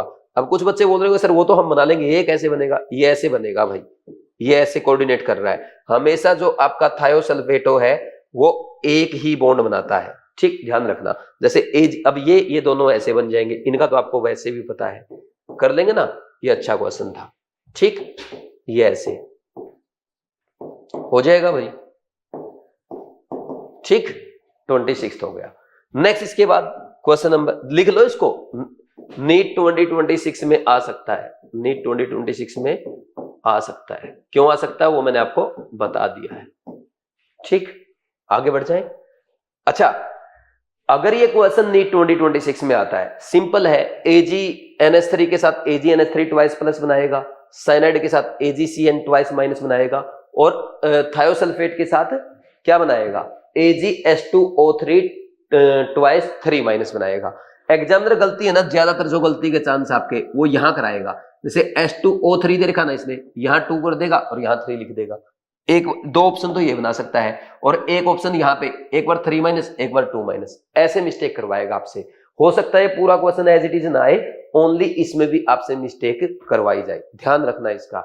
Ag सिर्फ 2 बॉन्ड बनाएगा, और कैसा होगा, लीनियर ज्योमेट्री आएगी तीनों में, ठीक, कर लेंगे। देखो नेक्स्ट इसके बाद question number 27, red precipitate is obtained when an ethanolic solution of dimethyl glyoxime is added to ammoniacal nickel 2 plus, which of the following statement is not true. मैं क्या करता हूं, पहले स्ट्रक्चर बना देता हूं फिर बात करते हैं। देखो निकल 2 प्लस है, निकल 2 प्लस, और इसमें क्या डाल दिया आपने, डाइमिथाइल ग्लाइकोएंजाइम, डाइमिथाइल ग्लाइकोएंजाइम का फॉर्मूला ये होता है, ठीक, एक सेकंड सॉरी,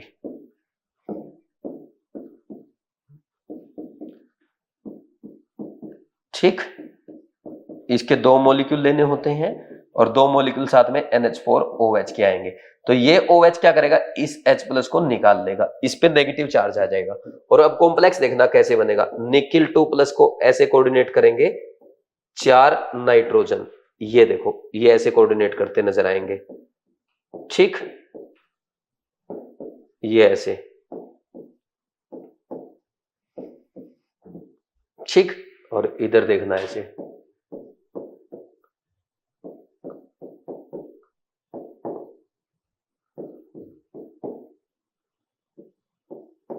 ये ऐसे बनेगा, ठीक, यहां पे यह हाइड्रोजन बॉन्डिंग भी होगी। अब अगर आप बात करो, इसमें निकल 2 प्लस जो है उसका DsP2 हाइब्रिडाइजेशन आता है, ये स्क्वायर प्लेनर होता है, और जो कॉम्प्लेक्स बनता है ना, ये रेड कलर, रोजी रेड कलर कॉम्प्लेक्स बनता है, रोजी रेड, ठीक, ये आपके प्रैक्टिकल केमिस्ट्री में भी आता है। इसमें देखो एक तो चिलेट रिंग ये बनी 5 मेंबर की, एक ये बनी, 2 चिलेट रिंग बनेगी 5 मेंबर की, 2 हाइड्रोजन बॉन्डिंग रिंग बनेगी कितने मेंबर की, 6 मेंबर की, तो 2 चिलेट रिंग, ये IIT ने पूछा था। 5 मेंबर रिंग के बारे में क्वेश्चन आज तक IIT ने पूछा, नीट में नहीं आया। 2 हाइड्रोजन बॉन्डिंग रिंग कितने मेंबर, 6 मेंबर, 6 मेंबर। और अगर आपसे पूछे यहाँ पे हाइड्रोजन बॉन्डिंग कैसी हो रही है, विद इन मॉलिक्यूल है तो इंट्रा मॉलिक्यूलर हाइड्रोजन बॉन्डिंग है। अब बताओ, the red complex has A square planar geometry, बिल्कुल सही है। The complex has symmetrical hydrogen bonding, देखो दोनों में दोनों जगह एक जैसी हाइड्रोजन बॉन्डिंग है, बिल्कुल सही है।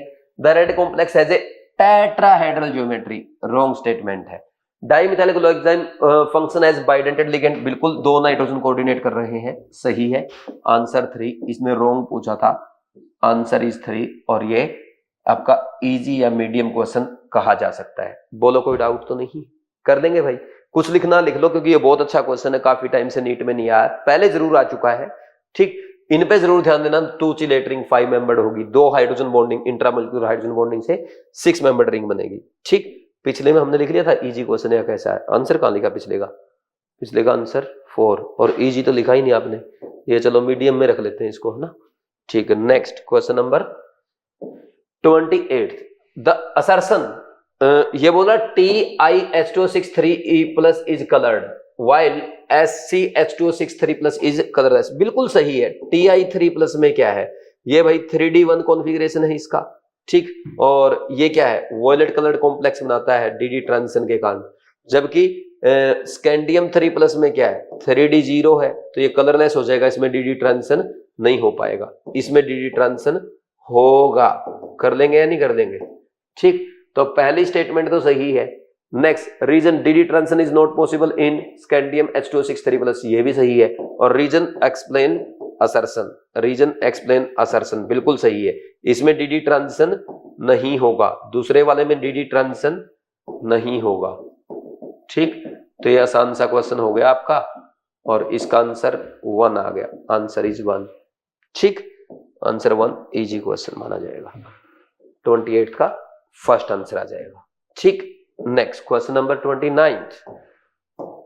इसमें क्या है भाई, ये देखो, मैच द कॉलम है, coordination number and type of hybridization, distribution of hybrid orbital in the space 4 और sp3। भाई यहां तो टेट्राहेड्रल होगा ना, सबको ही पता है ये टेट्राहेड्रल होगा। ठीक है, dsp2 क्या होता है, स्क्वायर प्लेनर होता है, इनमें तो बताने की जरूरत नहीं पड़नी चाहिए ना। और ये ट्राइगोनल बाइपिरामिडल होगा। ठीक, d2sp3 क्या होगा, ऑक्टाहेड्रल होगा। कर लो मैच, ये तो बहुत आसान क्वेश्चन है। a मैच कर गया किससे, 3 से, और b मैच कर गया 4 से, c मैच कर गया फर्स्ट से, d मैच कर गया 2 से, a 3 से, b 4 से, a3 से, b 4 से, c 1 से और d 2 से। Answer 2 easy question, lollipop question है। ठीक, कर देंगे भाई। Next question number 30।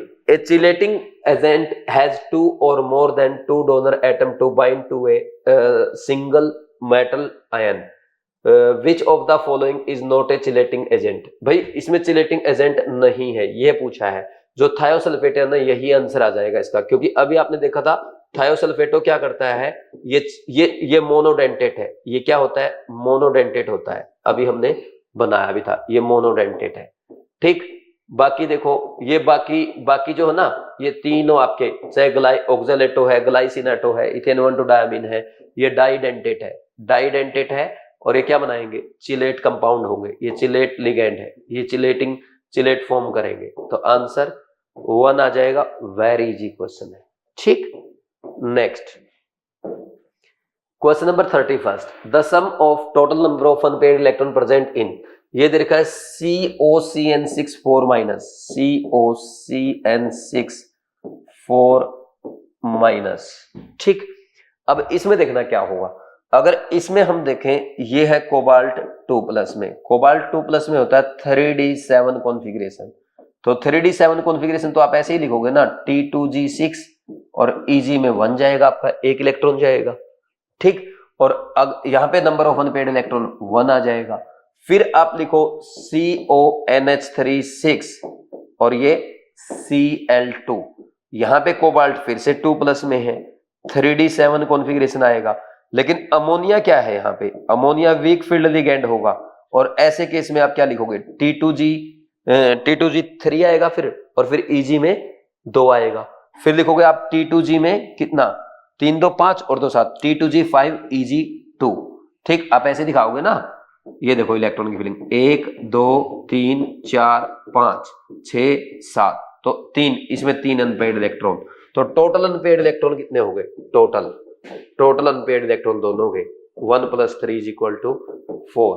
Answer is 3, answer is 3। ऐसे क्वेश्चन आपके एग्जाम में आ सकता है। ये इजी या मीडियम लेवल का क्वेश्चन है, क्योंकि दोनों के कैलकुलेट करने पड़ेंगे। 31 हो गया। नेक्स्ट क्वेश्चन नंबर 32 में पढ़ना भाई क्या है, the G subscript is use for the octahedral complex which have centre of symmetry. बिल्कुल सही है, जिनमें सिमेट्री आती है। जैसे एक तो आपके ऑक्टाहेड्रल कॉम्प्लेक्स के लिए है ना, और एक स्क्वायर प्लेनर कॉम्प्लेक्स, इनके लिए यूज किया जाता है। साफ आपकी एनसीईआरटी में लिख रखा है। जैसे आप T2G EG देखते हैं ना, वो ऑक्टाहेड्रल और स्क्वायर प्लेनर कॉम्प्लेक्स के लिए यूज करते हैं। आप टेट्राहेड्रल के लिए T2 और E यूज करते हैं। एनसीईआरटी की लाइन है, बिल्कुल सही है। Low spin tetrahedral complex are not found because CFSC is greater than pairing energy. Low spin tetrahedral complex क्यों नहीं बनेंगे, वो बोल रहा है कि इनके इसमें टेट्राहेड्रल के कॉम्प्लेक्स के केस में CFSC ज्यादा होगी पेयरिंग एनर्जी से। नहीं, रॉन्ग स्टेटमेंट है। CFSC is less than pairing energy. इसी कारण क्या बनता है, टेट्राहेड्रल कॉम्प्लेक्स बनता है आपका, टेट्राहेड्रल कॉम्प्लेक्स बनेगा, टेट्राहेड्रल और हाई स्पिन कॉम्प्लेक्स बनेगा, है ना। तो ये स्टेटमेंट रॉन्ग हो गई। CFT attributes the color of coordination compound to DD transition of the electron। बिल्कुल सही है, क्रिस्टल फील्ड थ्योरी में यही पढ़ा है कि DD ट्रांजिशन के कारण वो कलर शो करते हैं। Next, in the presence of ligand crystal field splitting does not occur and hence the substance is colourless. अरे भाई, लिगेंड की प्रेजेंस में ही तो क्या होगा, क्रिस्टल फील्ड स्प्लिटिंग होगी। यहाँ पे उसको एब्सेंस लिखना चाहिए था, फिर बोलता in absence of ligand crystal field splitting does not occur and hence the substance is colourless, तब सही थी ये। अब उसने प्रेजेंस लिख रखा, तो रॉन्ग स्टेटमेंट हो गई। तो 2 and 4 आर इनकरेक्ट, और इनकरेक्ट ही उसने ऑप्शन में पूछा है, आंसर आ जाएगा 3। एनसीईआरटी की लाइंस है, इजी क्वेश्चन है। ठीक, 30 सेकंड हो गया। नेक्स्ट 33rd क्वेश्चन देखो। 33rd में क्या है? 33rd में इसने पूछा है assertion A potassium ferricyanide is paramagnetic. भाई इसको थोड़ा छोटा ही कर दो क्योंकि क्वेश्चन सोल्व करके दिखाना पड़ेगा। असर्शन है potassium ferricyanide is paramagnetic while potassium ferrocyanide is diamagnetic. Crystal field splitting in ferrocyanide is greater than that of ferricyanide. मैं बता देता हूं आपको, अच्छा क्वेश्चन है ये मैंने आपको क्लास में भी करा रखा है। के फॉर पहले हम बात करते हैं पोटेशियम। देखो दो चीजें हैं, एक तो पोटेशियम फेरिसाइनाइड है और एक पोटेशियम फेरोसाइनाइड है। इसका फॉर्मूला होता है K3FeCN6। फेरी में फेरिक से आया है ये वर्ड, पोटेशियम फेरिसाइनाइड आयरन +3 में है, और फेरो में फेरस से आया है, पोटेशियम +2 ऑक्सीडेशन स्टेट में है। जहां पे लास्ट में आया ना फेरस, देखो ये होता है फेरस, ये फेरिक है, फेरिक मतलब Fe+3 में, और फेरस लोअर ऑक्सीडेशन स्टेट के लिए यूज किया जाता है Fe+2 में। हर कंपाउंड के लिए ऐसा होता है। कॉपर +1 में है उसको क्यूप्रस बोलते हैं, कॉपर +2 में क्यूप्रिक बोला जाता है। ठीक, अब इसमें देखो ये क्या होगा Fe+3 और यहां होगा Fe+2। जब Fe+3 में है 3d5 कॉन्फ़िगरेशन आएगा, T2g5 Eg0 n = 1 पैरामैग्नेटिक आ गया। ठीक, 3d6 T2g क्या हो जाएगा 6 Eg0 n = 0 डायमैग्नेटिक। तो पहली स्टेटमेंट सही है, ferricyanide is paramagnetic, ferrocyanide is diamagnetic. Next, crystal field splitting in ferrocyanide is greater than, नहीं ये सही है, ये रॉन्ग, सॉरी फेरोसाइनाइड में कम हो गई।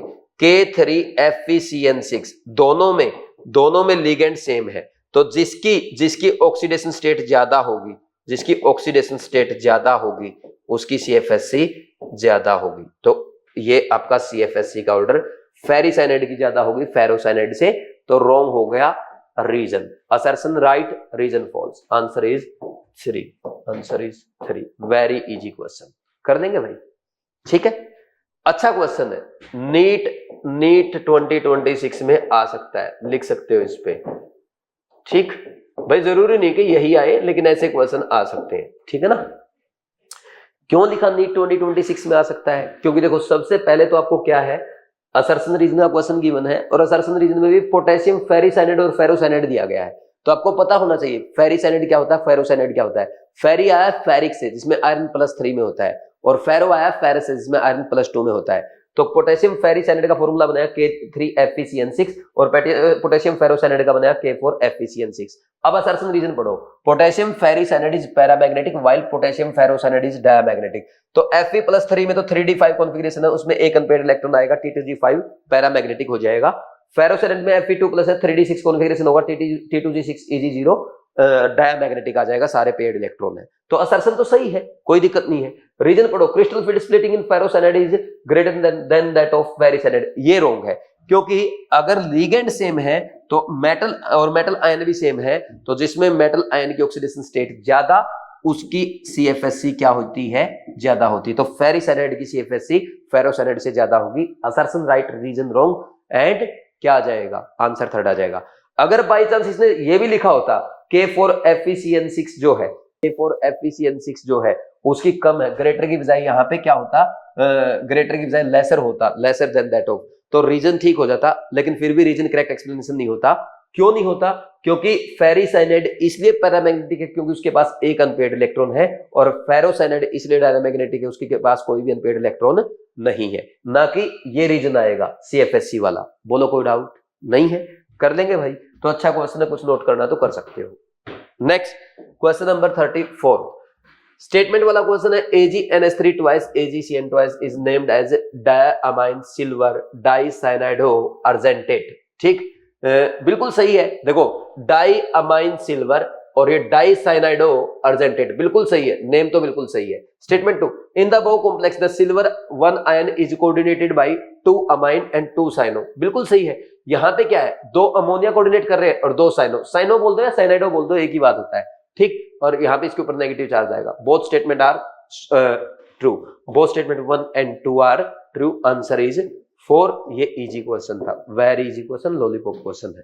Next question number 35, match the column 1 with column 2। देखो ये भी बहुत अच्छा क्वेश्चन है, नीट एग्जाम में एज इट इज आ सकता है, क्योंकि आपके एनसीईआरटी से फ्रेम किया गया क्वेश्चन है। लिख लेना, इंपॉर्टेंट फॉर नीट 2026, ठीक, क्योंकि एनसीईआरटी का क्वेश्चन है। देखो कैसे मैच द कॉलम करेंगे, यहां पे लिखा CONS3 6 3+ NiH2O6 2+ TiH2O6 3+ NiH2O4 En2+। अब इसमें सबसे पहले ये तो हम सबको याद रहता है कि वॉयलेट होता है, ठीक है, ओनली इससे क्वेश्चन हो सकता है क्या, C का अगर 1, C का 1 एक ही ऑप्शन में तो है, आंसर क्या आ गया, आंसर आ गया सेकंड, हो गया आपका काम, ठीक। ये वॉयलेट होता ना, ऐसे भी क्वेश्चन हो जाता कई बार। और ये कैसा होता है, ये ग्रीन होता है, ठीक, और इसका जो कलर आता है कोबाल्ट +3 में ब्लू रेड कलर तो एब्जॉर्ब करता है, लेकिन जो शो करता है ये येलो ऑरेंज शो करता है। आपके एनसीईआरटी में मैंने क्लास में भी लिखवाया है। नेक्स्ट NiH2O4 En2+, ये कैसा है, इसका कलर आता है पेल ब्लू, है ना। अब चेक कर लो, मैंने सही लिखेगा, ए का मैच कर गया 3 के साथ, बिल्कुल सही है, बी का मैच कर गया 4 के साथ, सी का मैच कर गया 1 के साथ, डी का मैच कर गया आपका सेकंड के साथ, बिल्कुल सही है। आंसर इसका क्या आ जाएगा, 2, और ये कहलाएगा इजी क्वेश्चन अगर आपने एक बार पढ़ा है, ठीक। सारे आपके क्लास नोट्स में करा रखे हैं कलर, ठीक। अच्छा, एक और इंपॉर्टेंट जो मैंने आपको क्लास में बताया था कि ये क्वेश्चन एग्जाम में आ सकता है, क्या क्वेश्चन है, आपको याद होगा एनसीईआरटी में आपके 4 रिएक्शन दे रखी है, ऐसे NiH2O6 2+ का कलर होता है ग्रीन। अगर इसमें 1 by 1 हम दो वाटर मॉलिक्यूल को रिप्लेस कर दे इथाइलिन डायमीन से, तो मान लीजिए पहले आपने एक ही इथाइलिन डायमीन ऐड किया, ठीक, सिर्फ एक, तो 2 वाटर मॉलिक्यूल जाएंगे और यहाँ पे En आ जाएगा। फिर मान लीजिए आपने एक वाटर मॉलिक्यूल और दो वाटर मॉलिक्यूल हटा के एक इथाइलिन डायमीन और ऐड कर दिया यहाँ पे, ठीक, 2 वाटर मॉलिक्यूल और गए, ठीक।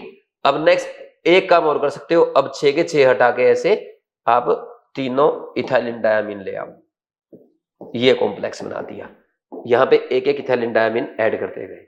अब क्वेश्चन क्या आ सकता है एग्जाम में, क्वेश्चन ये आ सकता है, ये compound A B C D, इनका कलर क्या होगा, ए का तो ग्रीन होता है, ये पेल ब्लू हो जाएगा, है ना, हल्का नीला, और ये ब्लू हो जाएगा, इसका कलर कैसा हो जाता है, ब्लू या पर्पल, और ये हो जाता है आपका वॉयलेट। यानी जैसे जैसे आप स्ट्रॉन्ग फील्ड लिगेंड ऐड करते जा रहे हैं, नंबर उसके बढ़ाते जा रहे हैं, कलर गाढ़ा होता जा रहा है, ऐसे याद कर सकते हो, ठीक।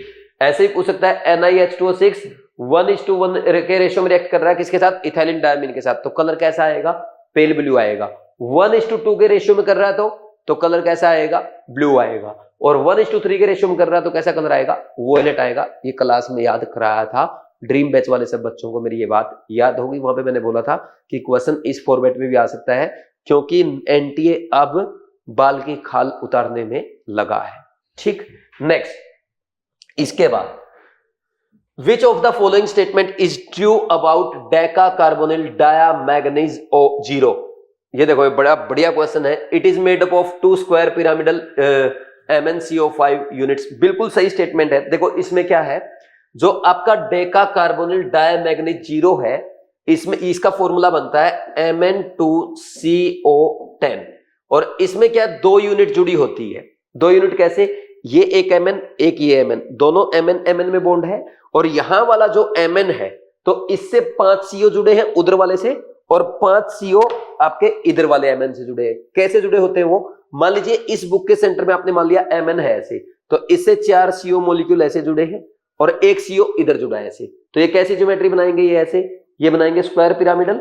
तो एक स्क्वायर पिरामिडल तो इस Mn का हो गया, और इधर जो Mn जुड़ा है एक स्क्वायर पिरामिडल इसका हो जाएगा। तो इसमें 2 स्क्वायर पिरामिडल यूनिट जुड़ी होती है, कौन सी, MnCO5 की थ्रू Mn बॉन्ड, किसके थ्रू, Mn बॉन्ड के थ्रू, ठीक। Next, it consist MnO bond, ये O कहां से आ गया, O तो है ही नहीं इसमें। नेक्स्ट, इट स्ट्रक्चर इज, नीचे ये स्ट्रक्चर दिखाया गया है, ये बिल्कुल सही है। ये Mn से 4 ऐसे CO जुड़े हैं और 1 CO ये जुड़ा है, फिर इधर ये Mn में बॉन्ड और ये 4 CO जुड़े हैं और 1 CO ये, स्ट्रक्चर भी बिल्कुल सही है। स्ट्रक्चर भी आपके एग्जाम में आ सकता है। तो 1 and 3 ये दोनों करेक्ट है। और उसने क्या पूछा है, ट्रू अबाउट तो 1 and 3, answer is third, answer is third. Very very easy question कहलाएगा। Next question number 37, for lead poisoning the antidote used is. देखो आपके ये बायो का क्वेश्चन है, लेकिन आपके कोऑर्डिनेशन कंपाउंड की एनसीईआरटी में एप्लीकेशंस में लिखा है, और ऐसा क्वेश्चन इस बार एग्जाम में आने के चांसेस बहुत ज्यादा है। मैं आपको बिल्कुल क्लियर बोल देता हूं, कोऑर्डिनेशन कंपाउंड की एनसीईआरटी में जो आपका लास्ट पेज है, समरी से पहले का जो लास्ट टॉपिक है एप्लीकेशन ऑफ कोऑर्डिनेशन कंपाउंड, वहां से एक क्वेश्चन नीट 2026 एग्जाम में 101% आएगा। ये बात अभी मेरी नोट कर लेना। और हो सकता है जो क्वेश्चन आपके सामने लिखा है यही नीट 2026 एग्जाम में आ जाए। क्या लिखा है भाई, जब लेड पॉइजनिंग हो जाती है तो उसके लिए कौन सा एंटीडोट यूज किया जाता है? ईडीटीए। क्या करते हैं, अगर हमारी बॉडी में लेड है तो लेड को ईडीटीए के साथ रिएक्शन करके बाहर निकाला जाता है, ये लेड ईडीटीए बन जाएगा। लेड ईडीटीए कॉम्प्लेक्स जो बनता है, लेड ईडीटीए कॉम्प्लेक्स जो बनता है, ये यूरिन के थ्रू बाहर आ जाएगा। और हम क्या ऐड करते हैं बॉडी में, ऐसे डायरेक्ट ईडीटीए लेते हम क्या, किसकी फॉर्म में? कैल्शियम ईडीटीए की फॉर्म में। कैल्शियम ईडीटीए जब हमारी बॉडी में जाएगा तो उससे क्या होगा, कैल्शियम आयंस बॉडी में रह जाएंगे, ये हार्मलेस आयंस होते हैं, और लेड ईडीटीए के साथ कॉम्प्लेक्स बना के यूरिन के थ्रू बाहर आ जाएगा। एक्सक्रीटेड थ्रू यूरिन, साफ एनसीईआरटी की लाइन है, एक्सक्रीटेड थ्रू यूरिन, पेशाब के थ्रू बाहर आ जाता है। तो आंसर क्या आ जाएगा? 4। वेरी इजी क्वेश्चन, एग्जाम में पूछा जाना चाहिए, क्योंकि बायो के बच्चे को पढ़ना चाहिए आपको ये question. Next question number 38, what is the correct electronic configuration of the central atom in CO ऑक्सलेटो 3- based on crystal field theory. देखो कोबाल्ट +3 में है, ऑक्सलेटो यहाँ पे स्ट्रॉन्ग फील्ड लिगेंड का काम करेगा कि नहीं करेगा? और ऐसा होगा तो आप क्या बोलोगे, कोबाल्ट 3+ का कॉन्फिगरेशन है 3D6, और 3D6 में होना चाहिए T2G6 EG0, ऑल पेयरिंग में आ जाएगा। तो आंसर क्या आया? आंसर इज दूसरा, आंसर इज दूसरा। Very very easy question. ठीक, next question number 39, which of the following complex ion is not expected to absorb visible light? भाई कौन सा एब्जॉर्ब नहीं करेगा? which doesn't have unpaired electron, क्योंकि जिसके पास अनपेयर्ड इलेक्ट्रॉन होंगे तो उसका अनपेयर्ड इलेक्ट्रॉन एनर्जी एब्जॉर्ब करेगा, डीडी ट्रांजिशन शो करेगा। ठीक, अब सबसे पहला है आपका निकिल NiH2O6 2+। इसमें निकिल क्या है? निकिल है आपका 2+ में, है ना, और वाटर है वीक फील्ड लिगेंड, पेयरिंग तो कराएगा नहीं, तो 3D8 कॉन्फ़िगरेशन आएगा T2G6 EG2, 2 अनपेयर्ड इलेक्ट्रॉन आ गए, पैरामैग्नेटिक है, ये लाइट को एब्जॉर्ब करेगा, कलर शो करेगा, ग्रीन कलर होता है। NiCN4 2-, इसमें निकिल 2+ में है, तो इसमें 3D8 कॉन्फ़िगरेशन आता है। ठीक, लेकिन इसमें 3D8 कैसे होता है आपको पता ना, ये DsP2 हाइब्रिडाइजेशन बनता है इसका, 1 2 3 4, यहां वाला इलेक्ट्रॉन भी पेयरिंग में आ जाता है, 5 ऐसे हो जाता है ना, 5 6 7 8 होगा ना याद, और फिर ये 4s और 4p वाला ये पार्टिसिपेट करते हैं। ठीक, सॉरी 3D का 4s का और 4p के दो DsP2, इसमें अनपेयर्ड इलेक्ट्रॉन 0 होता है, डायमैग्नेटिक होता है। ठीक, ये कलर ये लाइट एब्जॉर्ब नहीं करेगा, तो यही आंसर आ जाएगा। बाकी CrNS36 अगर आप लिखेंगे, इसमें क्या है, क्रोमियम +3 में है, क्रोमियम +3 में तो 3D3 configuration, N = 3, 3 unpaired electron आ जाएगा। FeH2O6 अगर होगा, FeH2O6 2+ है, तो Fe2+ में वाटर वीक फील्ड लिगेंड है, 3D5 3D6 कॉन्फ़िगरेशन है, तो 3D6 में आएगा T2G3 EG2, फिर TTG4 EG2, इसमें 4 अनपेयर्ड इलेक्ट्रॉन आएंगे, नंबर ऑफ अनपेयर्ड इलेक्ट्रॉन 4। तो आंसर इज 2। ये फर्स्ट या सेकंड अटेम्प्ट का क्वेश्चन है ना। 39th हो गया। Next question number 40th, among the following the ligands ammonia EnCN-CO the correct order of their increasing ligand field strength is. देखो आपकी इस बुक में जो ऑर्डर लिखा है ना, मैं एग्जैक्ट वही लिख के दिखाता हूं आपको। ठीक, आपके लेक्चर 5 में सेकंड पेज पे स्पेक्ट्रोकेमिकल सीरीज पूरी लिखवा रखी है।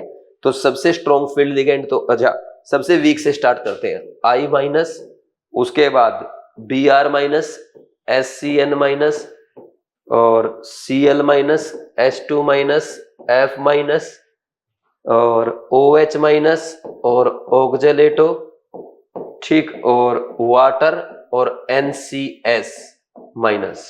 ठीक, अब नेक्स्ट इस EDTA स्ट्रॉन्ग फील्ड लिगेंड में आ जाता है। EDTA 4- होता है।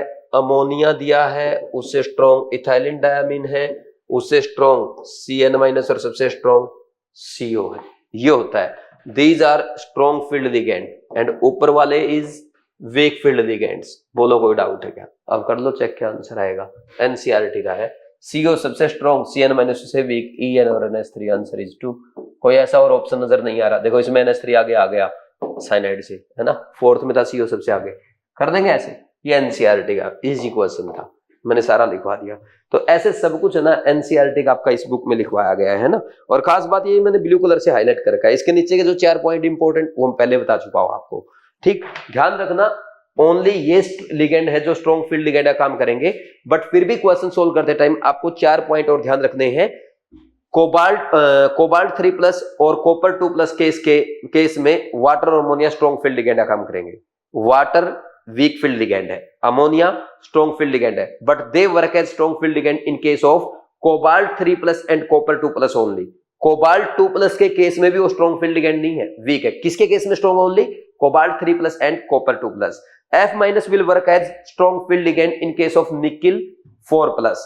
Oxalato will work as, oxalato देखो वीक फील्ड लिगेंड है लेकिन वो स्ट्रॉन्ग फील्ड लिगेंड की तरह काम करेगा विद कोबाल्ट 3+।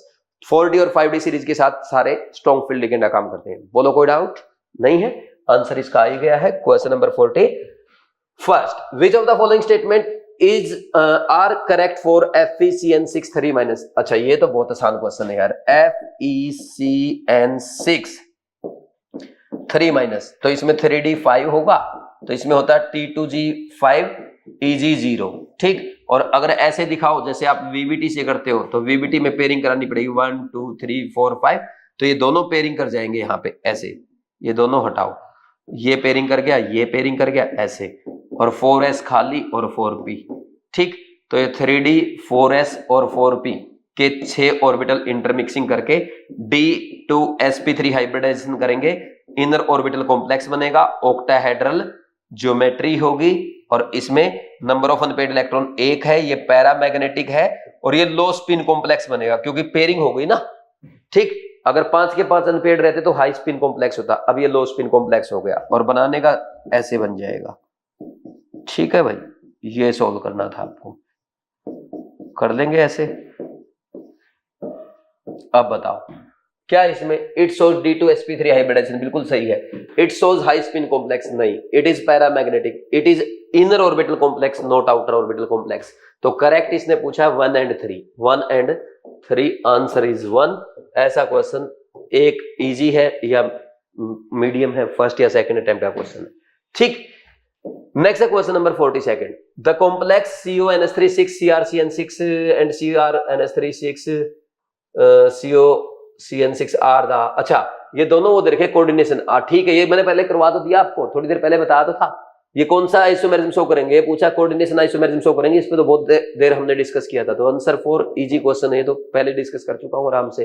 जब आपका cation as well as anion दोनों कॉम्प्लेक्स फॉर्म में हो तो वो कंपाउंड कैसा आइसोमेरिज्म शो करेगा? कोऑर्डिनेशन आइसोमेरिज्म शो करता है due to interchange of ligand between cation and anionic complex. ठीक, cationic and anionic complex. Next है क्वेश्चन नंबर 43। इसमें क्या है? Identify the incorrect statement. Incorrect, ये अच्छा क्वेश्चन है। अगर IUPAC नेमिंग पे क्वेश्चन आया तो ऐसा आना चाहिए ताकि क्वेश्चन थोड़ा लेंथी हो जाए और मिस्टेक करने के चांस बढ़ जाए। कैसे सोल्व करेंगे इसको? First, molecular formula of tetra amine di aqua cobalt 3 chloride is. देखो, जब भी ऐसा क्वेश्चन आता है कि आपको 4 IUPAC नेम दिए गए, साथ में उनके फॉर्मूला दिया गया, पूछा गया कि कौन सा इनकरेक्ट है, बच्चे क्या करते हैं? क्वेश्चन को पढ़ के वहीं पे सोल्व करने की कोशिश करते हैं। देखो, भले ही आपको 20 सेकंड एक्स्ट्रा लगे, लेकिन मैं कहूंगा जो नेम दिया है उससे खुद फॉर्मूला आप बनाओ। क्या दिया? Tetra amine di aqua cobalt chloride. तो यहां पे कोबाल्ट पहले लिखोगे, फिर टेट्रा अमाइन, ये 4 अमाइन आ जाएंगे ऐसे, और डाई एक्वा दिया ना, ठीक, ये 2 वाटर मॉलिक्यूल आ गए, और 3 बाहर क्लोराइड आ जाएंगे क्योंकि कोबाल्ट +3 में है। तो क्या यही स्ट्रक्चर बन रहा है? यही स्ट्रक्चर। देखो, इसने कोबाल्ट अंदर ले लिया, ये इसमें मिस्टेक हो रखी है। ठीक, देखते हैं टाइपिंग मिस्टेक है या कॉन्सेप्चुअल मिस्टेक है। Next, PtCl2En twice NO3 twice is the molecular formula of. अब इसका नेम पूछ रखा है, ये है डाई क्लोराइडो 20 इथेन 1,2 डायामीन प्लेटिनम और ब्रैकेट में कितना आ जाएगा +4 ब्रैकेट में 4 और नाइट्रेट आ जाएगा। तो ये लिखा गया die क्लोराइडो 20 ethane 1,2 diamine platinum 4 nitrate, बिल्कुल सही है। Next, molecular formula of iron 3 hexacyanoferrate 2 is, देखो Fe है बाहर, कौन से ऑक्सीडेशन स्टेट में +3 में, फिर आपका हेक्सासाइनो जैसे ही बोला अब कॉम्प्लेक्स स्टार्ट हो गया, तो आयरन का कॉम्प्लेक्स है तो हेक्सासाइनो ऐसे आ जाएगा। अब ये +3 में होना चाहिए, ये +2 में होना चाहिए। ये +2 में कब आएगा, जब इसके ऊपर 4- चार्ज आएगा, और इस पे 4- और इस पे 3+, कभी पॉसिबल है क्या, नेवर। क्यों, क्योंकि कैटायन पे +3 और एनायन पे -4 हो ही नहीं सकता, न्यूट्रल मॉलिक्यूल है तो क्या करना पड़ेगा, अब आप इनको कंपनसेट करो, इसको 4 से मल्टीप्लाई कर दो +12 हो गया, इसको 3 से मल्टीप्लाई कर दो, तो ये आपका फॉर्मूला बन जाएगा फेरिफेरोसाइनाइड का। यही है क्या, बिल्कुल सही है। ठीक, next, if complex name starts with metal it is an anionic complex, बिल्कुल सही है। जैसे मान लीजिए आपको ये दे दिया K4FeCN6, तो इसका नेम कैसे स्टार्ट होगा, यहां पे पोटेशियम हेक्सा साइनो या साइनाइडो और फेरेट, यही तो है। अगर कॉम्प्लेक्स नेम किसके साथ स्टार्ट हो रहा है, मेटल के साथ स्टार्ट हो रहा है, it is an anionic complex, बिल्कुल सही स्टेटमेंट है। तो रॉन्ग कौन सा है, ये वाला रॉन्ग है, क्योंकि उसने क्या कर रखा था, ये सब कुछ कॉम्प्लेक्स में लिख दिया, बल्कि ये ऐसे आना चाहिए था, तो ये रॉन्ग हो गया। आंसर क्या आ जाएगा, फर्स्ट आ जाएगा। Answer is first, question number 43 का। और ये एक अटेम्प्ट, पहले अटेम्प्ट में नहीं करना चाहिए, क्योंकि चारों ऑप्शन पढ़ने पड़ते, कोई भी छोटी मिस्टेक आपसे हो सकती है, तो कम से कम सेकंड अटेम्प्ट का क्वेश्चन बोला जाएगा। Next, question number 44, the oxidation state of iron in brown ring complex is, देखो जो FeH2O5NO सल्फेट जो है ना, इसमें NO+1 में होता है। NO क्या करता है, NO यहाँ पे एक, मैं आपको अलग से बता दूंगा, पहले ऑक्सीडेशन स्टेट फाइंड आउट करते हैं। इसकी X मान लो, वाटर मॉलिक्यूल की 0 होती है, NO+1 में है, सल्फेट -2 में है, ओवरऑल 0, तो X कितना आया +1, तो आंसर तो आपका 4 आ गया। ऐसा क्यों होता है, ये कलर शो करता है due to charge transfer spectrum. ठीक, NO क्या करता है, अपना एक इलेक्ट्रॉन ट्रांसफर करके खुद NO+ में चला जाएगा, और Fe2+ में होना चाहिए था जनरली, क्योंकि FeSO4 है ना ये, तो एक इलेक्ट्रॉन लेके ये Fe+1 में आ जाता है, इसलिए brown ring complex +1 oxidation state में होता है, याद करना। और कलर भी शो करता है due to charge transfer spectrum. Answer 4 easy question है। Next, question number 45, the correct structure of ethylene diamine tetra acetic acid, EDTA का फॉर्मूला पूछा है। देखो ये क्या है, दिस इज इथेन, और इथेन पे एक वैलेंसी फ्री कर दो, दिस इज इथीन, और यहां पे भी वैलेंसी फ्री कर दो, दिस इज इथाइलिन। इसके 2 NH2 लगा दो, 2 NH2 लगा दिए तो ये इथाइलिन डायमीन हो जाएगा। इन दोनों NH2 के चारों हाइड्रोजन हटा के यहां पे 4 एसिटिक एसिड लगा दो, तो ये क्या हो जाएगा, बोलो, ये हो जाएगा आपका ethylene diamine tetra acetic acid, ये बन जाएगा। ये क्वेश्चन जो है, ये जो ethylene diamine tetra acetic acid का स्ट्रक्चर है EDTA का, ये कई बार एग्जाम में पूछा जा चुका है। बताओ कौन सा आंसर आएगा, आसान है वैसे तो ये। ठीक, ये इसमें डबल बॉन्ड आ गया, ठीक, इसमें एक ही CH, इसमें एसिटिक एसिड है ही नहीं। अब इसमें देखो सिंगल बॉन्ड है नाइट्रोजन के, 4 CH2COOH लगे, answer third, answer is third. Easy question है, कर लेंगे भाई। तो ये थे आपके कोऑर्डिनेशन कंपाउंड के केयर टेस्ट सीरीज के टेस्ट के वीडियो सॉल्यूशन। एक एक क्वेश्चन मैंने आपको अच्छे से एक्सप्लेन किया है, उम्मीद आपको समझ भी आया होगा। कई जगह मैंने आपको ये भी लिखवाया एग्जाम में आ सकता है, ये मिस्टेक मत करना, वो इंपॉर्टेंट पॉइंट सारे आपने अलग से नोट कर लिए होंगे। एग्जाम से पहले उनको अच्छे से रिवाइज जरूर करना, ताकि एग्जाम में कोई भी मिस्टेक ना हो और आप अच्छे मार्क्स, अच्छी रैंक के साथ अपने ड्रीम कॉलेज में जाएं। ऐसे ही पढ़ते रहो, मेहनत करते रहो, वीडियो सॉल्यूशन जरूर देखा करो, क्योंकि वीडियो सॉल्यूशन में मैं आपको बहुत सारी ऐसी चीजें सिखा देता हूं जो आप भूल चुके होते हैं, या एग्जामिनर एग्जाम में आपसे मिस्टेक करवा सकता है। वीडियो सॉल्यूशन आपको कैसे लगते हैं उसका आप रिव्यू जरूर दिया करो, ठीक। और साथ में भाई मैंने सभी बच्चों को बोला था, बहुत सारे बच्चे है ना क्या कर रहे हैं, मैक्सिमम स्टूडेंट्स अभी ये कर रहे हैं, ये बुक उन्होंने अमेजन से या फ्लिपकार्ट से ऑर्डर कर दी है, घर पे कॉपी भी आ गई है, पढ़ना भी स्टार्ट कर दिया है, बुक्स उनको काफी अच्छी लग रही है। खासकर इसमें जो मैंने ब्लू कलर से पॉइंट हाईलाइट कर रखे हैं, DR पॉइंट्स बनाए गए हैं, उनको पढ़ने में बच्चों को बहुत मजा आ रहा है। और इन बुक को पढ़ने के बाद एनसीईआरटी आसान लग रही है। और सबसे अच्छा फीचर बच्चों को लगा है नोट इन एनसीईआरटी। सर आपने बिल्कुल बाउंड्री खींच दी है कि ये टॉपिक आउट ऑफ एनसीईआरटी, ये आपको नहीं पढ़ने हैं। ऐसे मैसेज मेरे पास बच्चों के आ रहे हैं।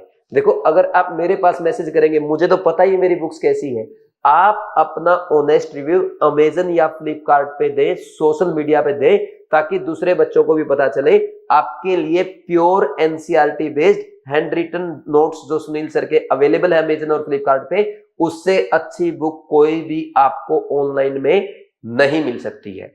हर बच्चे तक आपको इन बुक्स को पहुंचाना है।